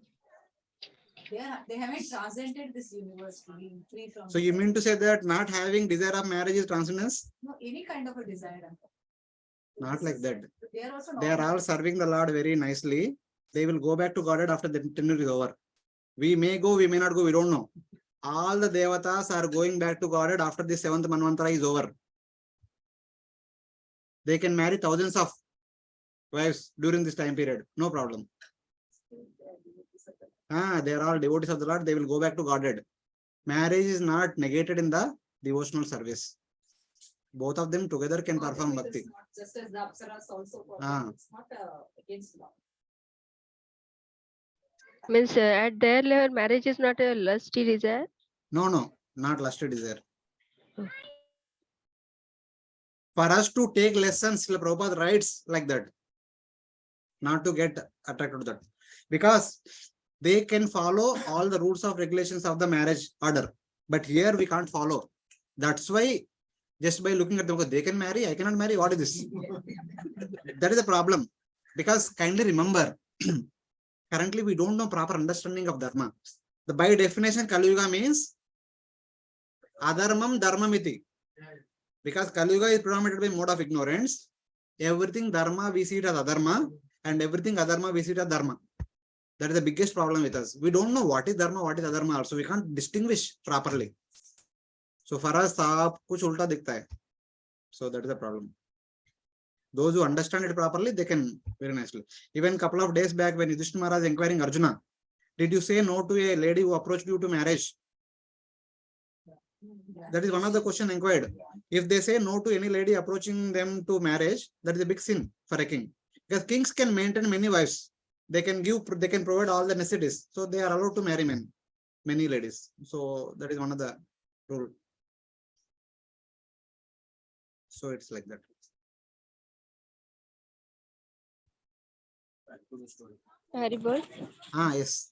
Prabhuji, in CC, I heard that demigods also want to take birth in a devotee family in material world so that they can perform their devotional activities and go back. Is it contradictory both? No, not contradictory. A devata, if they have to go to spiritual world, they have to serve for one manvantara, 71 Chaturyugas, very long time.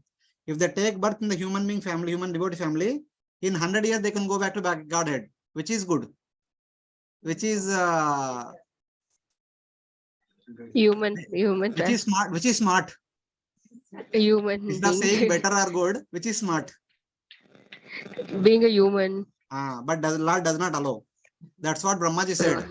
Brahmaji, after the Brahma Mundali, said, "My dear Lord, please forgive me. Being Brahma, I made a mistake. I don't want to continue anymore in Brahma like Brahma. I want to become." No, not stone. That is Radhakund past tense. I want to become a Truna in the Vrindavan. E also Uddhava and E also both. One word is there in Sanskrit, I don't remember, but some kind of a Tarni bush, something like that. So I'll become in Vrindavan. Lord Krishna, till now you are looking at it, Brahma. When he said this, Krishna turned his face. Somehow or other, I got you as Brahma. If you give up your service, 50 years are over, 50 years more or the time is there. Whom we will like get? Who will do that service? आप करते रहो. Even after Govardhan Leela also, Lord Krishna tells Indra, अभी ऐसा mistake मत करो और बहुत time बाकी है. आधा मनवंतर खत्म हो गया और आधा मंत्र बाकी है. तो अच्छे से सेवा करो. If you give up your seva, I don't have anyone else to do the seva. ये लार्ड सेडेक ना, जिसको सेवा में नियुक्त किया उनको करवाना पड़ेगा. नहीं तो you will have to look for somebody, some other replacement. If no one is there, he himself has to do. So that is all higher level management. It is all there. So it's like that. So how can we understand Padachinna at holy places as Lord never touches ground? When Lord appears as human being, he will touch us. When Lord appears just to give darshan as he is, he will never touch the ground. When Lord appeared as Rama and Krishna, they are actually human. They are completely human. They are as usual, like any other human being. They are walking and moving everywhere. Their feet is constantly touching the ground. But when he appears as Vishnu, his feet does not touch. So it is like that. Huh? He was incarnation, that was. That is also Leela, no? When Leela is performing, Narsimha might have touched, might not have touched. He was there only for one muhurta. 6 baje se 7 baje tak bas na kaam khatam nikal gaya. So otherwise, like especially we see 3 avatars. One is our Rama, Krishna and Vamana. These 3 only we generally hear about pastimes which extend for a long time. थोड़ा सा ज्यादा time तक. बाकी अवतारास ऐसा है कैसे चलेगा. Other avatars we hear about Bhagavatam, Prithu Maharaj, Shaktiavash avatars. They were all like normal human beings only. Parashurama, they are all like as usual. So it's like that. So but anyway, the actual point is that the Devatas do not cast any shadow. Their body becomes transparent for the sunlight to pass through. So if the Devata's body, so here, if the Devata's body is acting as a transparent via medium, the Devata's abode also acts as transparent via medium. The sunlight which is coming from this side is not obstructed by any of these mountains, even including Mount Meru, including the greater Himalaya.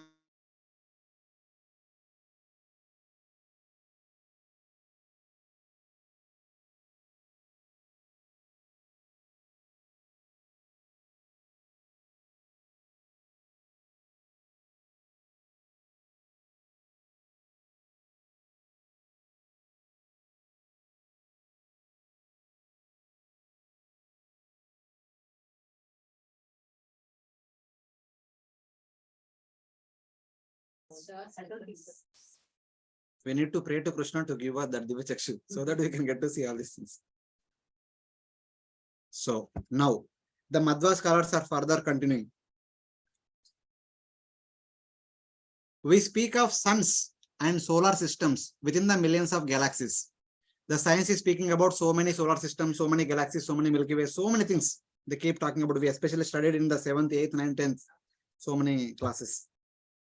Have the scientists found at least one more solar system within our own galaxy? They have said there is solar system in each and every galaxy. Have they really gone there and verified? Did they see any galaxy? Like that they are questioning. We also speak of galaxies of different types. They give names to different galaxies. Are there any galaxies seen in the southern celestial hemisphere? Except the 2 Magellanic clouds. In the south side, below the earth globe, below the south pole, when they see only 2 types of clouds. They call them as Magellanic clouds. Even if you want to Google, you can Google afterwards. If not, what is beyond there to the south? They found all the galaxies either in the east or west or in the north side, but none of them in the south. Why? That is the question they are asking. For the information of the scientists, it may be said, whatever they are calling galaxy, it is nothing but cluster of the millions of divine vehicles, which we see them as stars. Galaxy is nothing but a combination of millions of stars. From scientific understanding.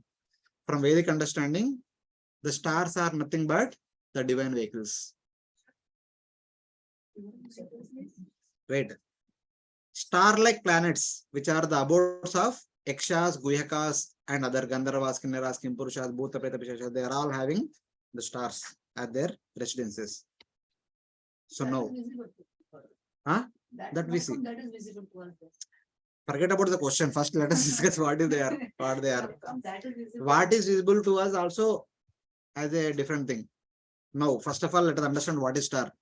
Third canto of, you all remember? We remember that, but what we did, I don't know. Third canto, before teachings of Lord Kapila, there was marriage between Kardama and Devahuti. Devahuti served Kardama very nicely. Kardama said, whatever you want, ask, I'll give you. She said, I want to have children, for which he created an aerial mansion. What was the description of the aerial mansion? Dimension. So, entire town, the entire. Only town, diamonds? Everything was there. Everything was there within that. The palace was like the moving palace all around the. In the entire township it was. It is actually aerial mansion like Pushpakaman. It is going in the ether wherever it wants.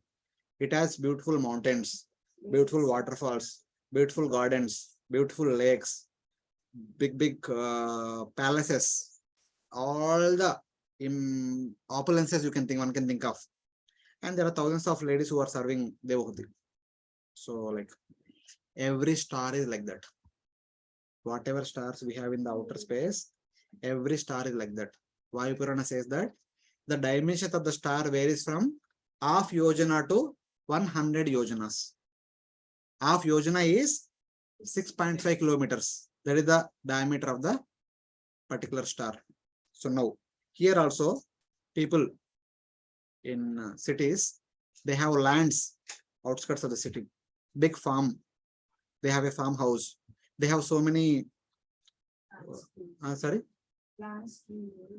Plants trees may. They have nice bungalow and nice waterfalls, nice gardens, nice lakes and swimming pools, etc. So many things, so many amenities where they can spend some time, gala time, but on weekends or on vacation, etc. Same way, the star is like that. Bhagavad Gita chapter 2. Chapter 2, yeah, 32 or 33 verse. Arjuna was told by Krishna that Jitvava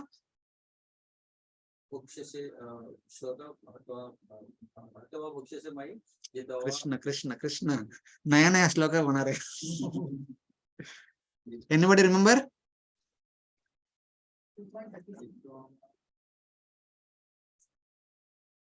Jitvava bokshase mayim. Hatova prapyasi swargam. If you die in the battle, you go to heaven and enjoy. If you win, you will enjoy the earth. One of the two. Even you must have heard this story in India. Husband is working in the army. He died in the battle. They have a small kid. The kid is crying. Papa, papa, papa. What mother will say? Baby, your father is there. You see? You see that star? Your father is there. From there, he's telling you, please eat. So like that, she feeds the small baby. Even in India culture, it is known that when somebody dies, how do they are addressed? Star. This 300 star.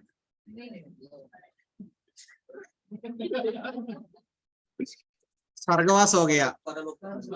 Not Paraloka. Swargavas ho gaya. When they introduce Swargiya, so and so.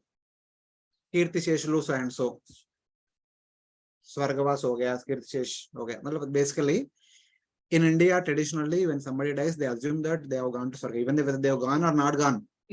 Out of respect, out of courtesy, they are supposed to be told as Swargavas ho gaya. In our Vaishnava culture, if somebody passed away, what will say? He went back to Godhead. We don't say like Golakvas ho gaya, Vaikunthavas ho gaya. We don't say all this. We say that he has gone back to Godhead. At least whether they have gone or not, we don't know. But out of courtesy or out of cultural aspect, we say that they have gone to Godhead, back to Godhead. That is a cultural aspect. Even any cultured person, when they pass away, they say that they have gone to Swarga. Swargavas ho gaya. It's like that. So that is understanding. When a person leads a pious life, at the end they'll go to heaven. When they go to heaven, they'll be given 1 star. They'll spend life there. This is the same thing in other cultures also. Islam, Christian also, they lead a life properly, they'll go to whatever they call Swarga or Jannat, whatever. So vehicle, so it is tested, we can see every night that the particular stars in particular direction. So it is stationed, so it's not. Generally they are stationed. If they want, they can move also. Then we see stars moving. Shooting stars. Yes. So So each person is given 1 star, that's nice. whoever go to Swarga, they'll be given 1 star. Each star for one person. One star for one. See, simple na. When somebody has 100 acres at Mumbai, that land belongs to 1 person or 100 people. But then the huge, I mean, maybe then the space. So No, he will have all facilities. many people, many Just servants. as Devati had so many He will have his wife, he will have his friends, relatives, everyone, Brahmanas and everyone is there. But it belongs to him. Yes, he will have new family. So that's also usually about that takes so many years ago. Whatever time period the Punya allows. So it's like that. Can you give me 1 minute break? For somebody is waiting for me. I have to give him some parcel. I thought he will come after 6 o'clock. He has come early. I just come. So till then, just think about the stars.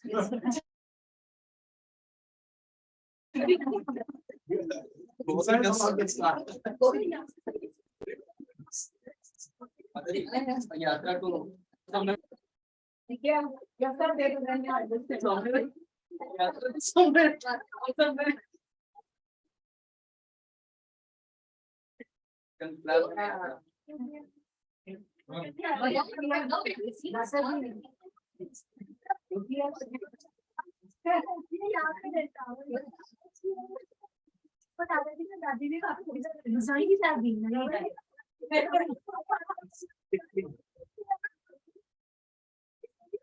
अभी बोले ना नया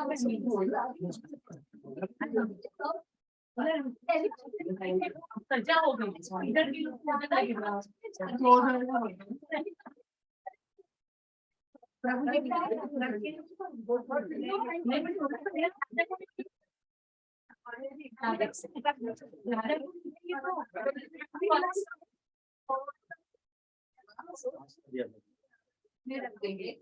एक class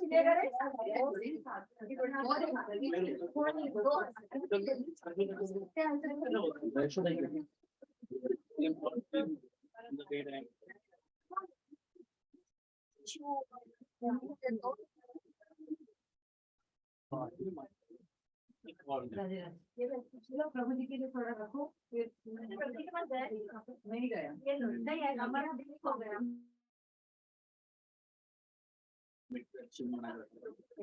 Yeah, look at the map. हो गया दिया ना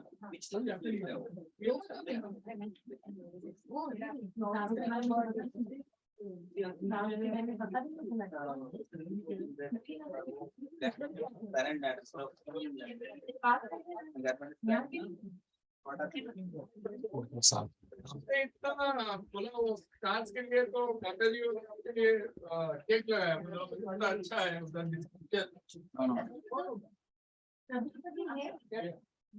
There is a story in the Mahabharata.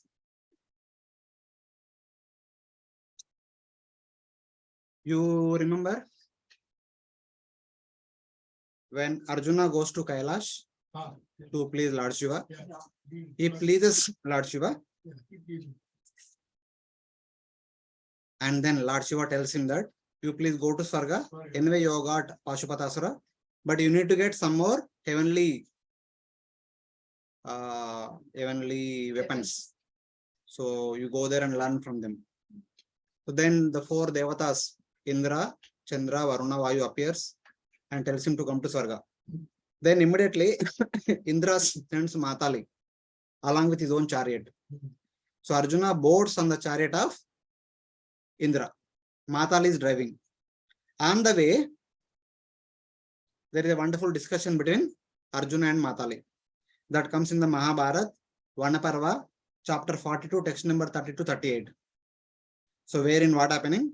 Arjuna, the intelligent descendant of Kuru, with a delighted heart, coursed through the Velkin. Velkin means the heavenly, passing through the Borlok and Swargalok and all. In that car of wonderful deeds, resembling the sun of its form, and coming within the view of the pious mortals. When the pious people who have gone to Swarga, they are given different stars. And on the way to Amaravati, Indra's abode, Arjuna is seeing all of them. Arjuna espised thousands of chariots of wondrous make. There did not shine the sun, the moon, or fire. Na tastra suryo somova dyotate nacha pavaka. Natat bhashayate suryo na shashanka na pavaka yadgatva na nivartante taddama paramamama. So when Arjuna was going there, he is seeing so many bright starry chariots, so many bright aerial mansions. Without the need of sunlight, they are shining on their own. That the stars are self-luminous or reflecting sunlight? Stars are self-luminous. Grahas are reflecting sunlight. The moon, Mars, Mercury, they are all reflecting sunlight. The stars are self-luminous. So Arjuna is seeing them self-luminous. But they are not vacant. There are so many people are there. Arjuna is seeing all the past people there. But it blazes in its own light, begotten of virtue and ascetic merit. Where from this luminosity is coming from the stars? Because of the piety of the people who are living in the stars. There is one more aerial mansion mentioned in the Bhagavatam, Chitraketu Maharaj. When he becomes Vidyadhara, he also gets aerial mansion, a chariot, a kind of chariot. It was also self-luminous. And those brilliant regions that are seen from the earth in the form of stars. From earth, we see them as stars. Tara Rupani Yani Iha. Iha means Bharatavarsa. From the earth globe or from Bharatavarsa, we see them as Tara Rupani. They are all like taras. Like lamps, too small on account of the distance. When we see from here, we see them like small twinkling stars, so small lamps in the form of stars. Like lamps too small on account of the distance, though very large, were seen in their own sphere. When we go near, they are very large. One star at least minimum 6.5 kilometers wide, going all the way up to 1300 kilometers. Some of them are as big as 1300 kilometers. Some of them are small as 6.5 kilometers. By the son of Pandu, full of beauty and brilliance and shining in their native splendor. There, Arjuna saw royal sages of accomplished piety, heroes who had been slain in the battle, the Brahmanas who followed piety, the Kshatriyas who valiantly fought and died in the battlefield. They have gone to Swarga and they have been given one star. And those Stars are in the heavenly planets only. Borloka as well as Gargaloka, both. And those who had obtained heaven by their devout penances, hundreds and thousands of Gandharvas shining in effulgence like the sun, and also Guyakas, Rishis, and various Apsaras, beholding these self-effulgent regions, Falguni is stricken with wonder. Looking all these things, Arjuna became kind of wondrous. Then he inquired from Matali, who are all these people? What are all these places shining brightly? Accosted Matali, who gladly replied, saying, these are all pious persons, O son of Pritha, standing in their respective spheres, whom we have seen, O Lord, from the earth in the form of, again, Tara Rupani. All the taras that we see in the night are nothing but the heavenly residences.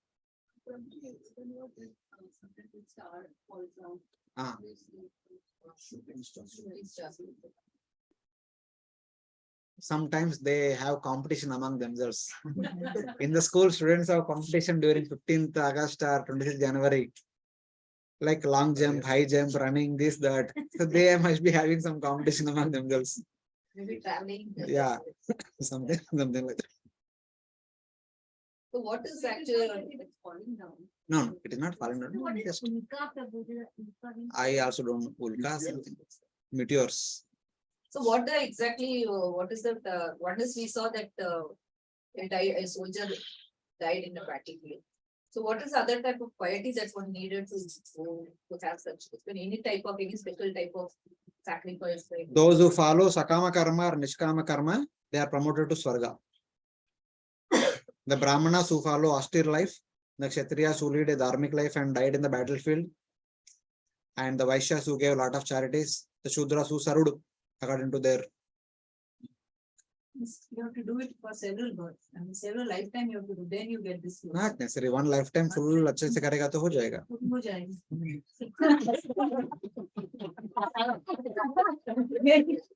Get such a enemy.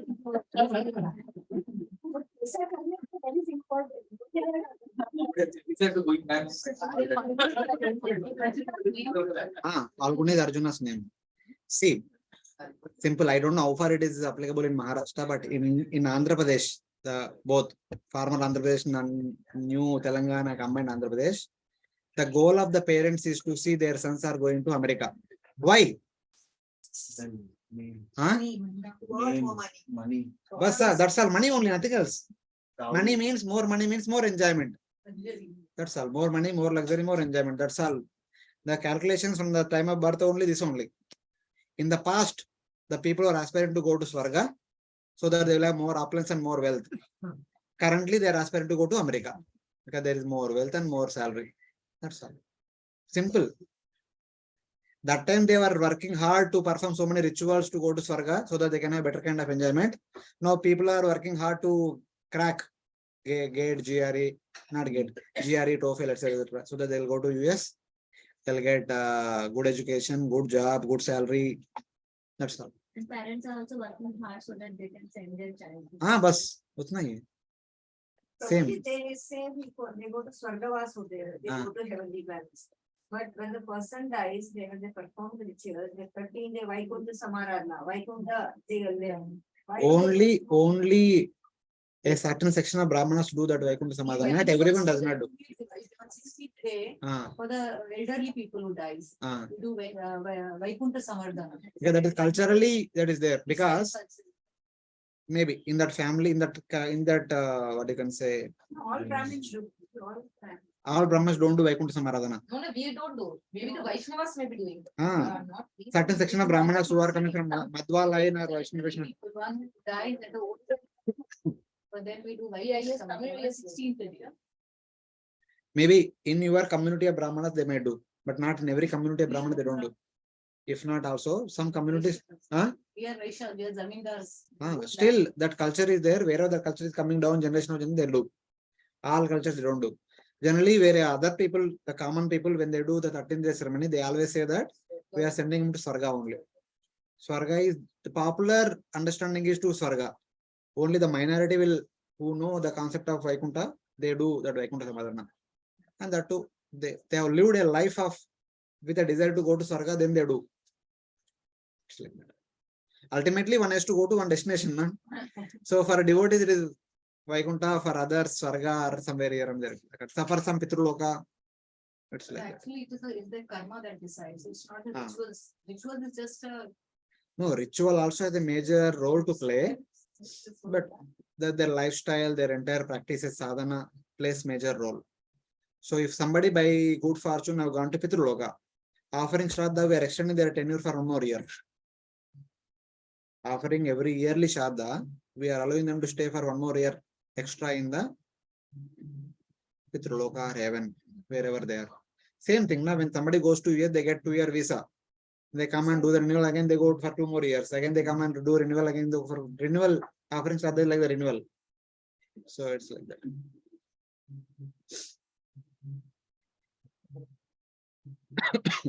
Now, the Madhva scholars say that the modern scientists have found the stellar distances.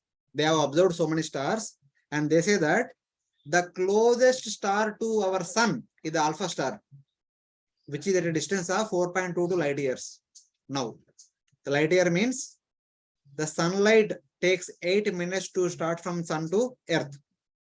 If you allow the sunlight for 1 year, 365 days, continuous 365 into 24 hours, the distance it travels is called 1 light year. And the closest star is at a distance of 4.22 light years, which is about 3.072 trillion yojanas. That is our modern calculations. And they say that the pole star is at a distance of 433 light years. 1 light year is equal to 9.5 × 10⁻12 kilometers. That is equal to 720 billion yojanas. And 4 light years is 728 into 4. That is 3 trillion. Almost. 7 4 is 28. Na? So in that way. Then 433. 4.22 to 433 is like about 100 times. It becomes 300 trillion yojanas. This is the closest star. That means all the other stars are much farther than that. But according to Bhagavatam, the internal radius of our universe is 250. And before that, there is Lokaloka mountain. The mountain starts at 41, ends at 123. The middle peak is at 82. The worst case, take round figure 100. The peak is at 100. Everything that we see should be within 100 only, not beyond that. We can't see anything beyond that. But science are saying that the closest one is at 3 trillion yojanas. Our universe itself, the universal layers are beginning at 250 million. How can we have something which is above outside of that? How can we see that? We can't see. See, the mountain is beginning at 41, ending at 123, and peak could be at 182 or at least 100. So everything that we see there, everything is within this mountain area only, nothing beyond that. That is clearly mentioned in the Bhagavatam 5:20-37. We have already read. So what is the reason that science is coming up with these numbers? The one reason is all the stars are part of Bhuvarloka or Swargaloka, because they are in a different sphere, in a different realm. If we want to try to make measurements with them, we certainly come up with erroneous measurements. We don't come up with the right measurements. The reason is because they don't belong to us. They belong to somebody else. So that is one of the reasons. The other reason is the measurement technique which scientists use is called as magnitude measurement. They assume that all the other stars are also like sun, as bright and as powerful as sun. Sun is so bright, so powerful because it's very close to Earth. And which is because the stars are very small, twinkling in the night. They say that it is very, very, very far, because of which it appears to be like twinkling, a small magnitude. The sun is the closest star. Closest star. That's why they say. But all the stars, as we read, they are all belonging to different heavenly personalities. And their size also, it is mentioned in the Bhagavatam, is only half yojana. The sun's diameter is 108,000 yojanas. The sun's size is 108 times the size of the earth. So it's like that. That's why we come up with different measurements. Then finally they conclude saying that accepting the conservatives among the scientists who have built up prejudicial complexes in themselves, all other great scientists have admitted the limitations of human knowledge and have declared that the mystery about the beginning is ever mystery for them. So many of the scientists, they accept that the universe is mysterious thing. We can't understand. But few, they are adamant. Whatever we say is only all in all, nothing more than that. Except them, remaining all accept that everything is a big mystery. We can't crack. So something like that. Srila Prabhupada also talks about this. Be satisfied with the statements of the authorities like Sukadeva Goswami. Appreciate how Lord's energy manifests the cosmos.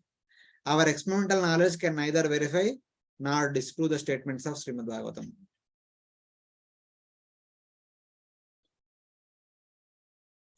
So then, do we accept the statements of Bhagavatam and other Puranas or not?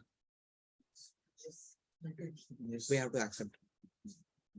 though we may not be able to see them. So, but we have seen in the past that whatever Puranas are saying, our modern people have put everything within the earth globe only. Everything in the earth globe only. The 7 Dvipas in the Bhumandala, they say 7 continents.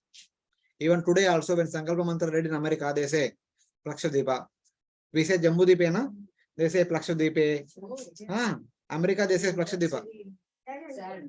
That's very Such a, where the Plaksha and where we are. Ah, Yeah, south side they said Dakshini Dire, but west in Bombay, west zone, they say Pashchime. ah, they say like that. Because for us, the perceivable world is all earth globe only. So whatever Puranas are saying, they try to put everything within the earth globe only. So in that way. So now I have added some examples. We stop here or can we continue for a few minutes? Okay. Devotees online. Any questions till now?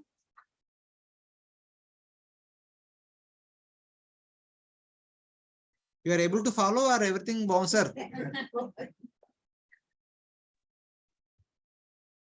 Yes, Prabhuji. Able to follow, Sir Prabhuji. Yes is for bouncer or yes is for following? Following. Following. Okay, okay. Thank you. If you have any questions, please stop me. Don't feel Yeah. hesitant or anything like that. Sure, All of us Prabhuji. are learning. We are trying to understand only.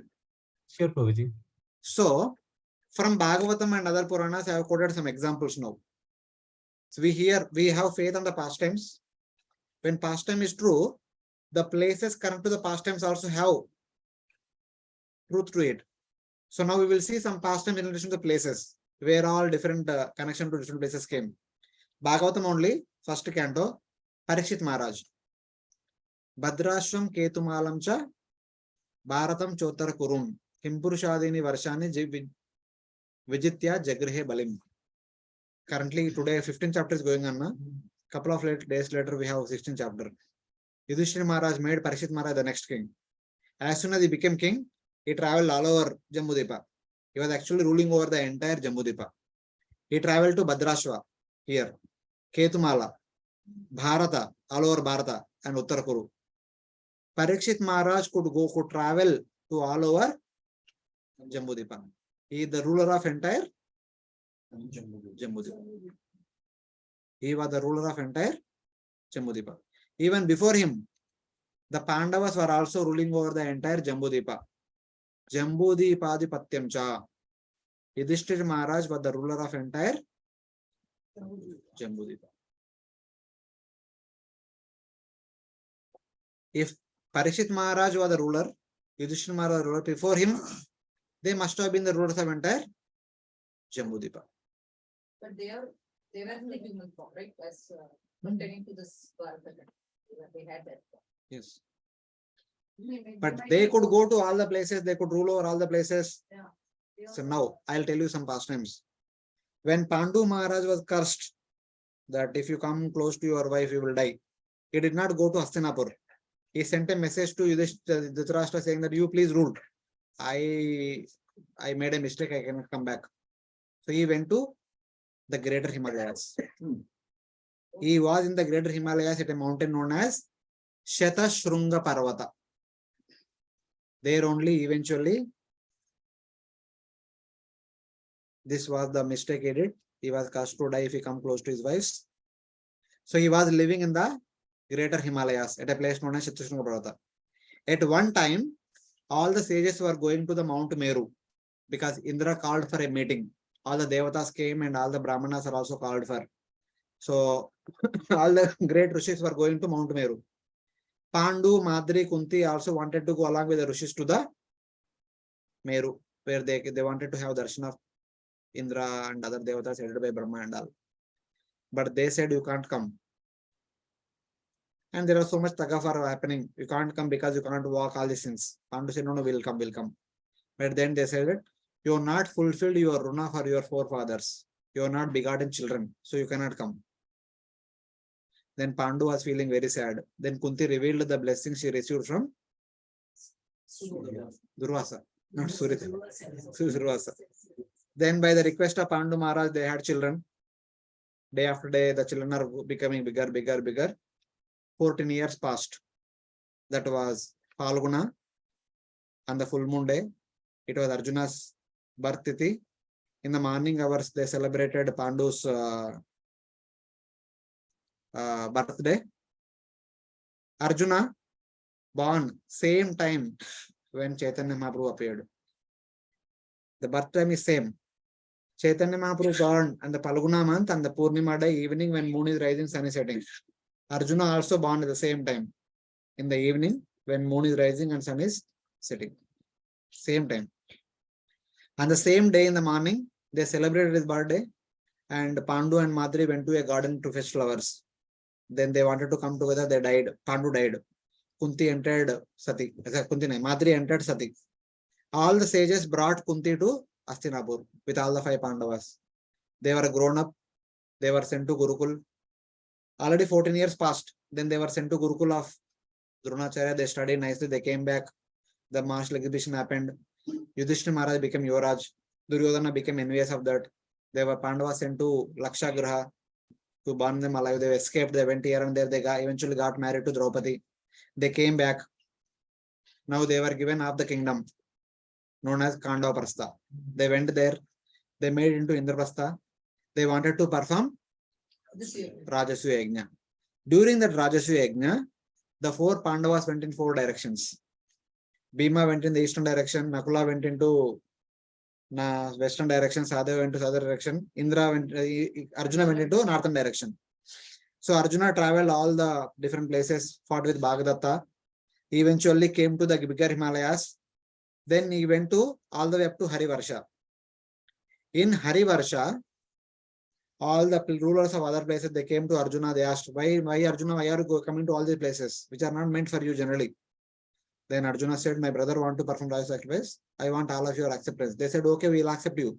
No problem. Take the wealth. Arjuna brought so much wealth, he eventually got the name Dhananjaya.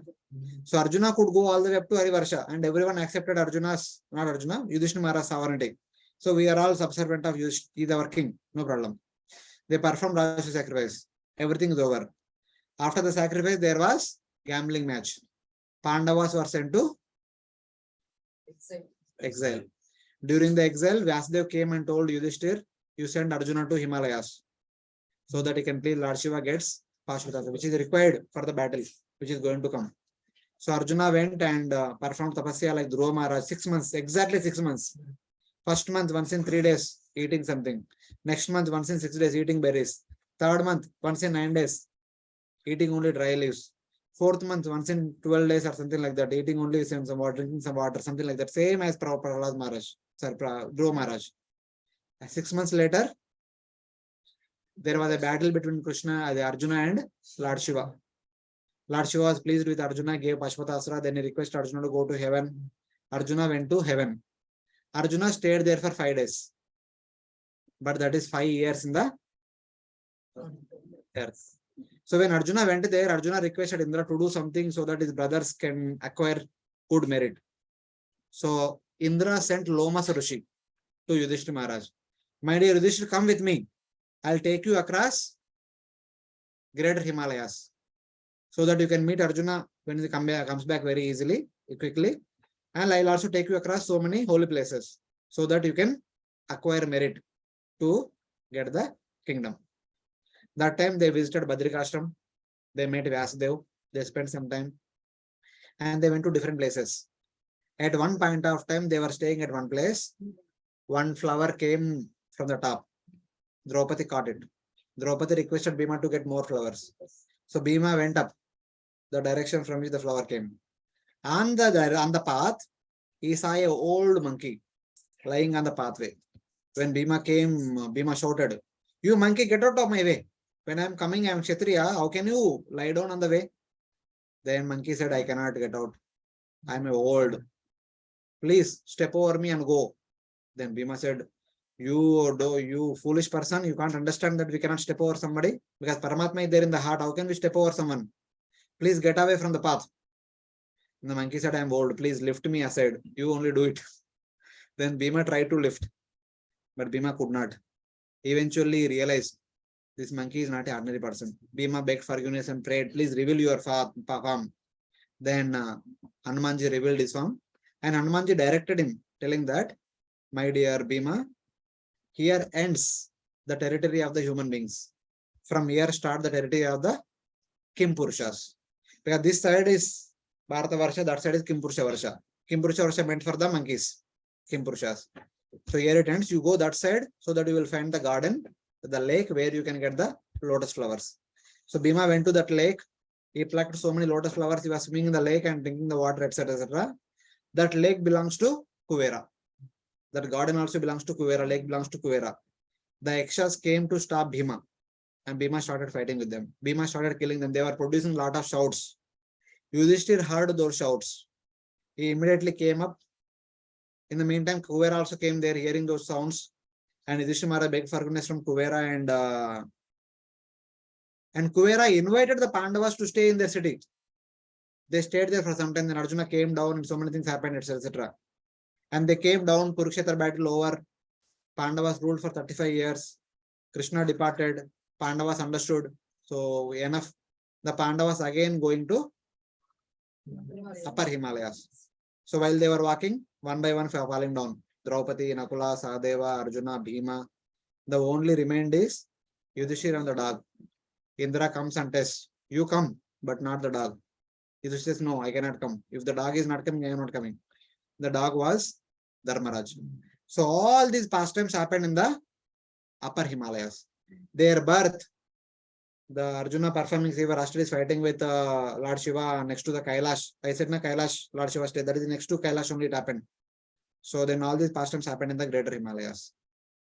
So now one thing is, when Lomas Rishi came to the Pandavas, that time they were in Kamevan. Pandavas cannot go to the upper Himalayas on their own. Then Bhima called Ghatochkat that we want to go to upper Himalayas, please take us. And Ghatochkat called other Rakshasas. Ghatochkat kept Draupadi on his back. All the other Rakshasas kept other Pandavas on their back. So they all went to upper Himalayas. Even though Pandavas could go to could travel in the upper Himalayas, but they cannot go on their own. They also need to take the help of Rakshasas. And Arjuna could travel to all the other Varshas because his chariot was given by Agni. During Kanda Prastha episode, Agni Dev gave the chariot to Indra. That chariot can travel on the surface of the earth, can also fly. So with the help of that chariot, he could go to Kimpurusha Varsha, Hari Varsha. They could go to other places, but with the aid of some special But they additional were things. only They were ruling, but they don't have to go to all the other places. Other people are okay to accept. Okay, you are our ruler, no problem. So, in that way.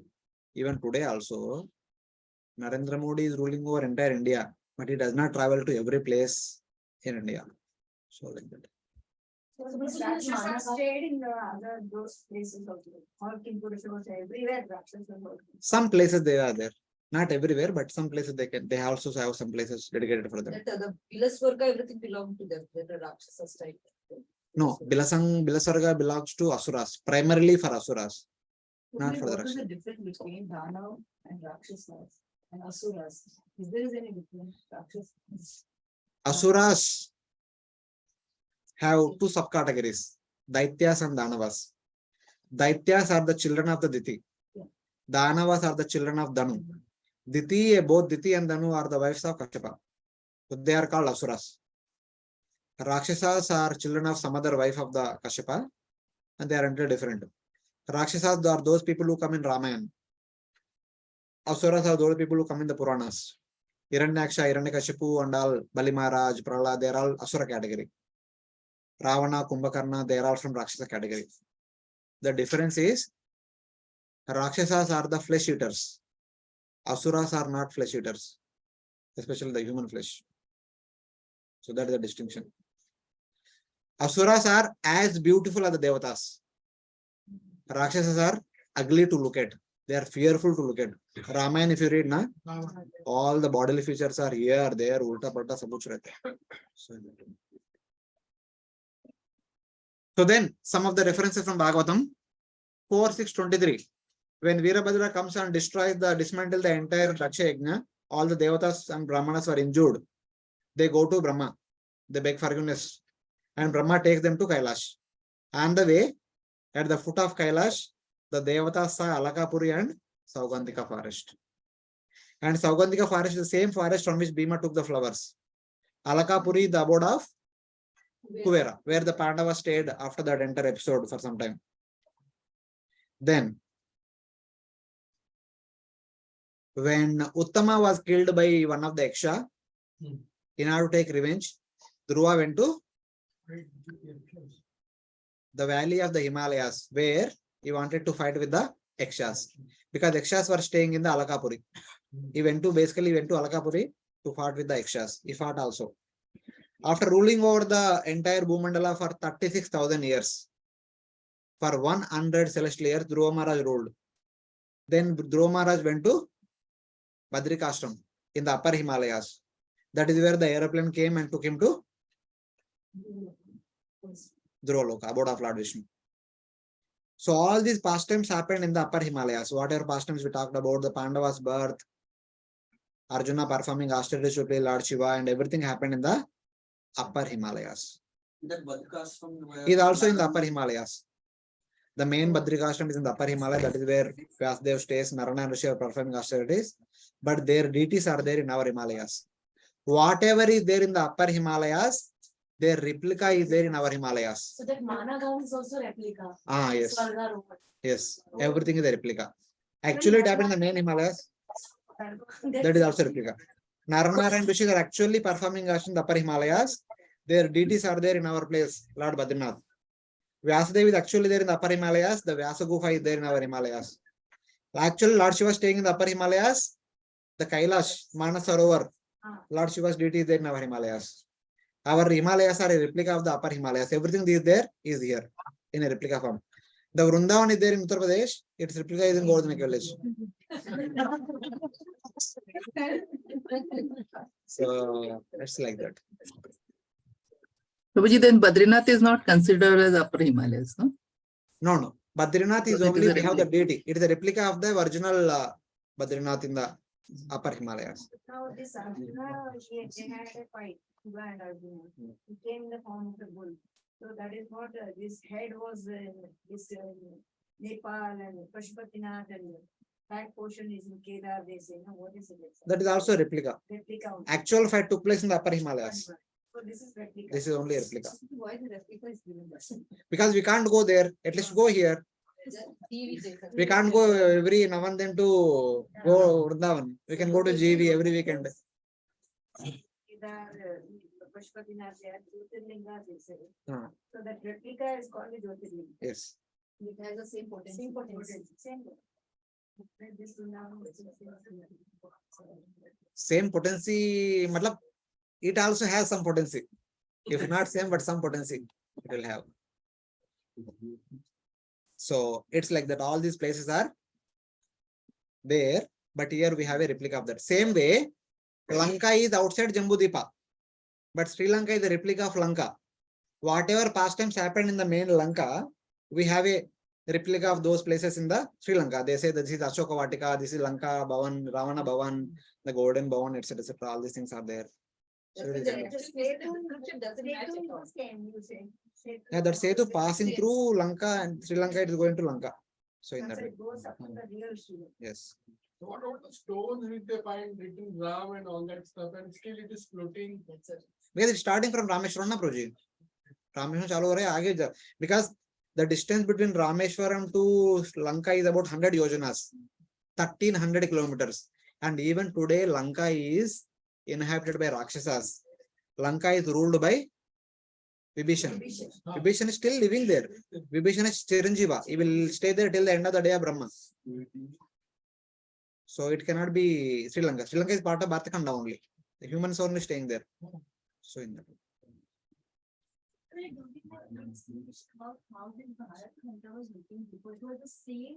It is same. It is same. It is same. It is same. It is same. It is same before also. So like that, there are many more examples with respect to all these places. Kardama, after creating the railway mansion, took Devahuti to all the places in Bharatavarsa, Mount Meru. He took them to top of the Mount Meru and everywhere they traveled. And Sudyumna, 9th canto, first chapter, unknowingly entered into Bharatavarsa and became female. Later on, she Ila married to Buddha. They gave birth to Pururava. Like that's how the lunar dynasty began. Upper Himalayas, that is where Mother Parvati performed tapasya and then married Shiva. Then Ganesh was born, then Skanda was born. Ravana's humiliation happened there. Bhagirath Maharaj performed tapasya, Ganga held by Lord Shiva there in his jata. In the upper Himalaya, there is a town called Kalapagram. It is there. One personality, Maru, from the Surya dynasty, Devapi from the Chandra dynasty. Devapi was the elder brother of Shantanu Maharaj. Both of them are currently performing tapasya because Kali Yuga is not meant for monarchy. In Kali Yuga, they perform tapasya. At the end of the Kali Yuga, Lord Kalki will appear. He also appears in Kalapagram. Lord Kalki also appears in Kalapagram. It is Kalapagram in which Narayana and Rishi are performing tapasya. It is there. Narada Muni heard from Narayana Rishi about the prayers of Vedas personified. 10th canto, 87th chapter. Narada goes to Narayana Rishi and asks, what is this? The Vedas talk about 3 modes, subject matter 3 modes. How can the Vedas, which are talking about topics of 3 modes, can talk about Brahman, who is beyond 3 modes? Then Narayana Rishi explains the prayers of Vedas personified there only in Kalapagram. So when Lord Kalki will appear, he will destroy all the irreligious rulers all over Bharatavarsa. Then the fragrance emanating from his transcendental body transforms the entire atmosphere. The Kali Yuga transforms to Satya Yuga. Then Maru and Devapi come out of their austerities, they get married, and they restart solar revolution lunar dynasty, which will continue Satya Yuga, Treta Yuga, Dwapara Yuga. And at the end of Dwapara Yuga, again, somebody in their dynasty will again go to Himalayas, perform tapasya, because Kali Yuga is not meant for rulers. Again, they perform tapasya for the entire Kali Yuga. Then next Satya Yuga again restart. So it happens like that. But in Bhagavatam, 12th canto, it is written that the Kalki is coming in Sambhalpur somewhere in Ola. That Sambhalpur is a replica of the Kalapagram. Or it will have same name. Same person have multiple names also. So in that, Prabhupada says it is in Bihar. Sambhalpur is in Bihar.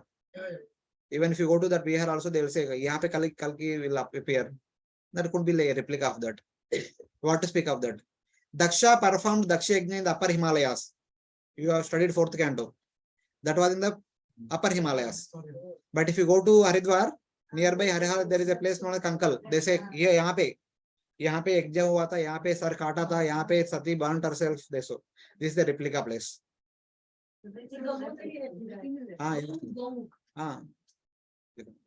Even what to speak of that, Ahobilam is also a replica. Ahobilam is not the place where actual pastime happened. Actual pastime happened in the heaven only. Later on, when the great sages were discussing that pastime, Garuda was hearing that pastime. When Garuda heard about Lord Narsingadev, जब भी भगवान अवतरित होते मुझे बुलाते, इस बार अकेले कैसे है, मैं नहीं आया. I have not had darshan of the Narsingadev. I want to have darshan of Lord Narsingadev immediately. And the sages say that you go to Srishala Kshetra, perform austerities there, you will have darshan quickly. So he came down to Ahobilam area, he performed tapasya. Then he had darshan of Lord Narsingha. And Lord Narsingha revealed the entire pastime of Prahlad Maharaj, everything. Then he requested Lord, somehow I had darshan. Then what about people of this place? How will they have darshan in the future? So for their sake, you manifest here. You remain here. Then Lord manifested all the deities. So which means Prahlada was not part of Bharatavarsa. No, it all happened in the heaven. What is here is only a replica of that place, just like GV. Not everything. But at least For that matter, the Vrindavan is real, Madura is real, Hastinapur is real, Ayodhya is real, they are all real. Navadip, everything is real. Yeah, Rameshwaram, they are all real. Lanka is replica, our Himalayas are replica, and everything in the Himalayas are replica in that sense. So last time you said if you want to know more, you refer one particular book. I don't remember. But I don't know. Last time you said I don't remember the name of the book which you have written. Bhagavata Tavisar. All these details are mentioned in that book. in addition, in relation to those pastimes. But if this information, Prabhuji, if this information was given in the earlier cantos, we could have related with all these things better way, right? Himalayas or the other Varshas or this. But he's coming here only, no? Just we are trying to connect all the pastimes. I'm just trying to say that all these pastimes happen in those so and so places. That means in the past people had access to those places. We don't have access. That doesn't mean that no one should have access. Past people had access. Like Parikshit Maharaj ruled over Jambhudvipa, Pandavas ruled over entire Jambhudvipa. Today we no one can. Devi Peeth and all, they'll say Vaishnav Devi in this, they are also replica. That I don't know. So in Kali Yuga we lose access, or in other areas also. In Kali Yuga. Parikshit Maharaj he could have. That's what now. Parikshit Maharaj went all the way to Uttaravarsa. And then his son. Wait, that will be last slide. So then, Madhvacharya, having written commentary on Bhagavad Gita, he went to Badrikashram. Our Badrikashram. So he narrated the entire commentary of Bhagavad Gita. So Lord was pleased. He went to rest in the night. Night time he heard an unembodied voice. You please come, I want to talk to you. The next day morning, Madhvacharya was going to the upper Himalayas. Satyatirtha wanted to follow, but Madhvacharya, you cannot come, go back. So Madhvacharya went there. There he met Vyasadev. Vyasadev is actually staying in the upper Himalayas, but Vyasa Gufa is here. Ganaji deity and Vyasadev deity is there. Here we only have deities. There we have all the personalities. So he met and spoke to him. Vyasadev told you go back now and write commentary on the Veda Sutra and preach all over. He came down, wrote commentary on Veda Sutra known as Brahma Sutras, and he preached all over. In order to report back, he again went to Himalaya, upper Himalayas. He reported to Madhvacharya and Vyasadev. And this time Vyasadev told that now you go back and write commentary on Mahabharata. People always glorified Arjuna as the hero of Mahabharata. You go and write commentary on Mahabharata in such a way that glorify Bhima as the hero of Mahabharata. So he came back and he wrote commentary on Mahabharata. He did not go back again. At least he went 2 times. So even in the current Kali Yuga, Madhvacharya traveled to upper Himalayas. If a person of that caliber can go. It is not that no one can go, but generally, people in general cannot go. There could be some exceptions. Someone can go. Someone can go and can see all the other places. So in that way. So Prabhuji, this first canto, Vyasadeva and Narada Muni, this and everything. Everything happened in the upper Himalayas, not in here. But so Vyasadeva is saying that the Saraswati to stop, to stop that sound so that she became. I don't know. That and all Kathakar told. It is. When he was going, his disciple also followed him. He couldn't go. I couldn't go. Madhvacharya told you cannot come. You stay here. So you cannot go. So now one of the last pastime, getting late. We'll close with this. Ramayan will go behind. In order to search for Mother Sita, Sugriva prepared 4 troops and sending them into 4 directions. So first troop, which is supposed to go to eastern direction. If you are going to eastern direction, you go to north, go to Mount Meru, then take Titan, you go to east. When you go to east, you have to pass through 7 Dvipas and 7 oceans. Then you come to fiery land. This is fiery land. Swarna Bhumi. After that, you will come to a land known as Jatropashila. After crossing that, you will see Shesha holding the entire Bhumandala. As soon as you see Shesha, come back, don't go further. There is nothing afterwards. So the monkeys came all the way here. They saw Shesha. Just after coming here, the Bhumandal becomes 0 thickness. So when you turn around, you will see Shesha holding the Bhumandal from below. And they came back. And for those monkeys who are going towards north, he said that if you go towards north, after passing our Varsha, Kimpurusha Varsha, you will go to Arivarsha, then Ilavrta Varsha, Ramyaka Varsha, Hiramaya Varsha, Uttarkuru Varsha. After Uttarkuru Varsha, again you see saltwater ocean, in which there are 3 cities made up of gold, silver, and iron, belonging to the 3 deities, Shiva, Brahma, and Vishnu. As soon as you see those 3 cities, come back, don't go further. For those who are going to west, it tells you go towards north, you go to Mount Meru, then take left, go to Ilavrta Varsha, Kimpur, the Ketumala Varsha, and he gives some details. After seeing that, you come back, don't go further. There is nothing beyond that. And for those who are going to south, it tells that after crossing through Bharatakhanda, after going through Vindhya mountains, etc., there you get saltwater ocean, which is surrounding Jambhudvipa, in which there are so many islands. One among them is Lanka. Lanka is the abode of Ravana. Most probably, Ravana might have kept Sita in Lanka only. If you cannot find Sita in Lanka, go further. If you go further downward towards south, you will come across Atala, Vitala, Sutala, Talatala, Mahatala, Rasatala, and Patala. If you go further crossing Patala, there is Narakaloka. Narakaloka is not meant for Vanaras. It is only meant for humans, the Bharatavarsa Vasis. So as soon as you see Narakaloka, please come back. So Sugriva tells about all these different things which we studied in the Bhagavatam till now. So they all come from the Kimpurusha to Bharatavarsa. Yes. Or these pastimes also happened there. Where? Where, they are going to the ocean and then Sugriva giving this direction, all this. All this happened in Bharatavarsa or in the Kimpurusha? No, it all happened in Hampi. Kishkinda. Right, Kishkinda. So, There only. But all the monkeys came, most of the monkeys came from Kimpurusha Varsha, being called by Sugriva. So since they all belong to Kimpurusha, they could go to other Varshas. That is not the reason. The reason is something else. The Treta Yuga they are. Because they belong to Treta Yuga. So in that way. The Hampi is also a replica of Prabhuji? No. Hampi is Kishkinda only.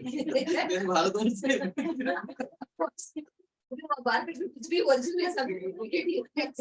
जो मैं बताया उतना ही replica, बाकी सब नहीं.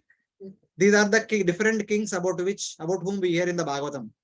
Swayambhu Manu, Uttanapada, Dhruva, Anga, Vena, Maruta, Ambarisha Maharaj, Mandata, Sagara, Lord Rama, Puru, King Bhagirath, son of King Bharata, son of Dushmanta and Shakuntala, Kartavir Arjuna. All these people ruled over the entire Bhumandala. Parikshit Maharaj and Yudhishthira Maharaj ruled only Jambhudvipa. But all these personalities ruled over the entire Bhumandala. Bhagavatam says that Chakravarti, Saptadvipavatim Mahim, then Saptadvipavatim, Chakravarti, and then Bhuvaneshwara, then Bhumandala. So like that it is said. They are all ruling over the entire Bhumandala. So which means they belong to Yeah, these are all pre-Priyavrata, these are all recent. King Marutandal, these are 7th Manvantara people. All these are 7th Manvantara. Okay. These are all before Priyavrata, these are all after Priyavrata. Of course, these are 7th Manvantara, recent people. Then Sagara Maharaj had 60,000 sons. He was also performing 100 Ekshvamedha exams. Common principle. 100 matlab Indra stole the horse. Indra stole the horse and kept it in the ashram of Lord Kapila here in Patala Loka. The 60,000 sons of Sagara Maharaj were searching all over Jambhudvipa. They dug all over Jambhudvipa. Father told, dig further down below the Bhumandala. He told, one son, dig one yojana. 60,000 sons dug for 60,000 yojanas. From here, 16,000, 10,000, 10,000, 10,000, 10,000, like that, all the way they came here. They returned to father. Father, we went down 60,000 yojanas. Nothing we could find. Father told, go further. Chodamat, pura niche tak karte raho. Then they went in different directions. They divided into different groups. Then eventually they landed up with the 8 elephants which are carrying the Bhumandala. They asked the 8 elephants. A personality came and stole away the white horse. Did you see? And they spoke in an enigmatic way, in a riddle. They came back. They met with each other. They discussed. They understood that they need to go a little Ishanan side. They went that side. Eventually they came to Patala. That is where they found the horse tied to a pole next to Lord Kapila's ashram. They thought Lord Kapila only stole. They wanted to kill Kapila, but fire increased and burned them. They died. But later on, Amshuman comes and takes the horse away. Amshuman tried to deliver their forefathers who were burnt. He requested Lord Kapila to deliver them. He said, no, bring Ganga. Ganga was not the Ganga, disappeared. So he performed austerities. His son Dilipa performed austerities. Bhagirath Maharaj performed austerities. Then Bhagirath Maharaj brought Ganga through this tunnel. It came down all the way up to Patala. And Ganga touched the ashes. They were delivered. That tunnel is still there today also. And the tunnel has got so many other pastimes. When Pandavas came to Hastinapur, first of all, Duryodhana wanted to kill Bhima. They fed him poisonous food. And he was thrown into Ganga. Because of Bhagirath Maharaj, Ganga came down to Patala. And following that Ganga from Hastinapur, Bhima came down to Patala. In Patala Loka, Vasuki gave him a special beverage, drinking which he begot the strength of 10,000 elephants. At Kanyakumari, during the 12 years forest period, because when Arjuna entered into Draupadi's palace, Draupadi's chambers, he is supposed to go to Vanvas for 12 years. He came to Kanyakumari. At the Kanyakumari, Ulupi saw Arjuna, liked him very much. She dragged him down to Patala Loka. There Arjuna married her, stayed there for some time. They had a son, Iravan, who died in the Mahabharata battle. That also happened in Patala Loka. In the Ramayana, at one point of time, Indrajit sent a Samohan Asura, because of which all the monkeys fell unconscious, including Lord Ram, Hanumanji, everyone, Jambhavan, everyone. That time, one Rakshasa came and took Rama and Lakshmana and hid them in Rasatala Loka. Then Hanumanji later on, when he got up searching after Lord Ram and Lakshman, he came down to this Loka. There he killed that Rakshasa. By the way, some folk story says that when Hanumanji was jumping across Mahendragiri to Lanka, at one point of time his sweat fell down. One fish accepted the fish, that one, and she gave birth to a person. That was Iravan. He was staying in this Rathatala Loka. Airavan or Iravan, whatever. Ahiravana or Mahiravana, something. So he was there. Hanumanji met him. With his help, Hanumanji killed that Rakshasa and brought Rama and Lakshmana back to Lanka, where they continued their fight next day morning. So this tunnel has caused so many things. Even today also tunnel is there.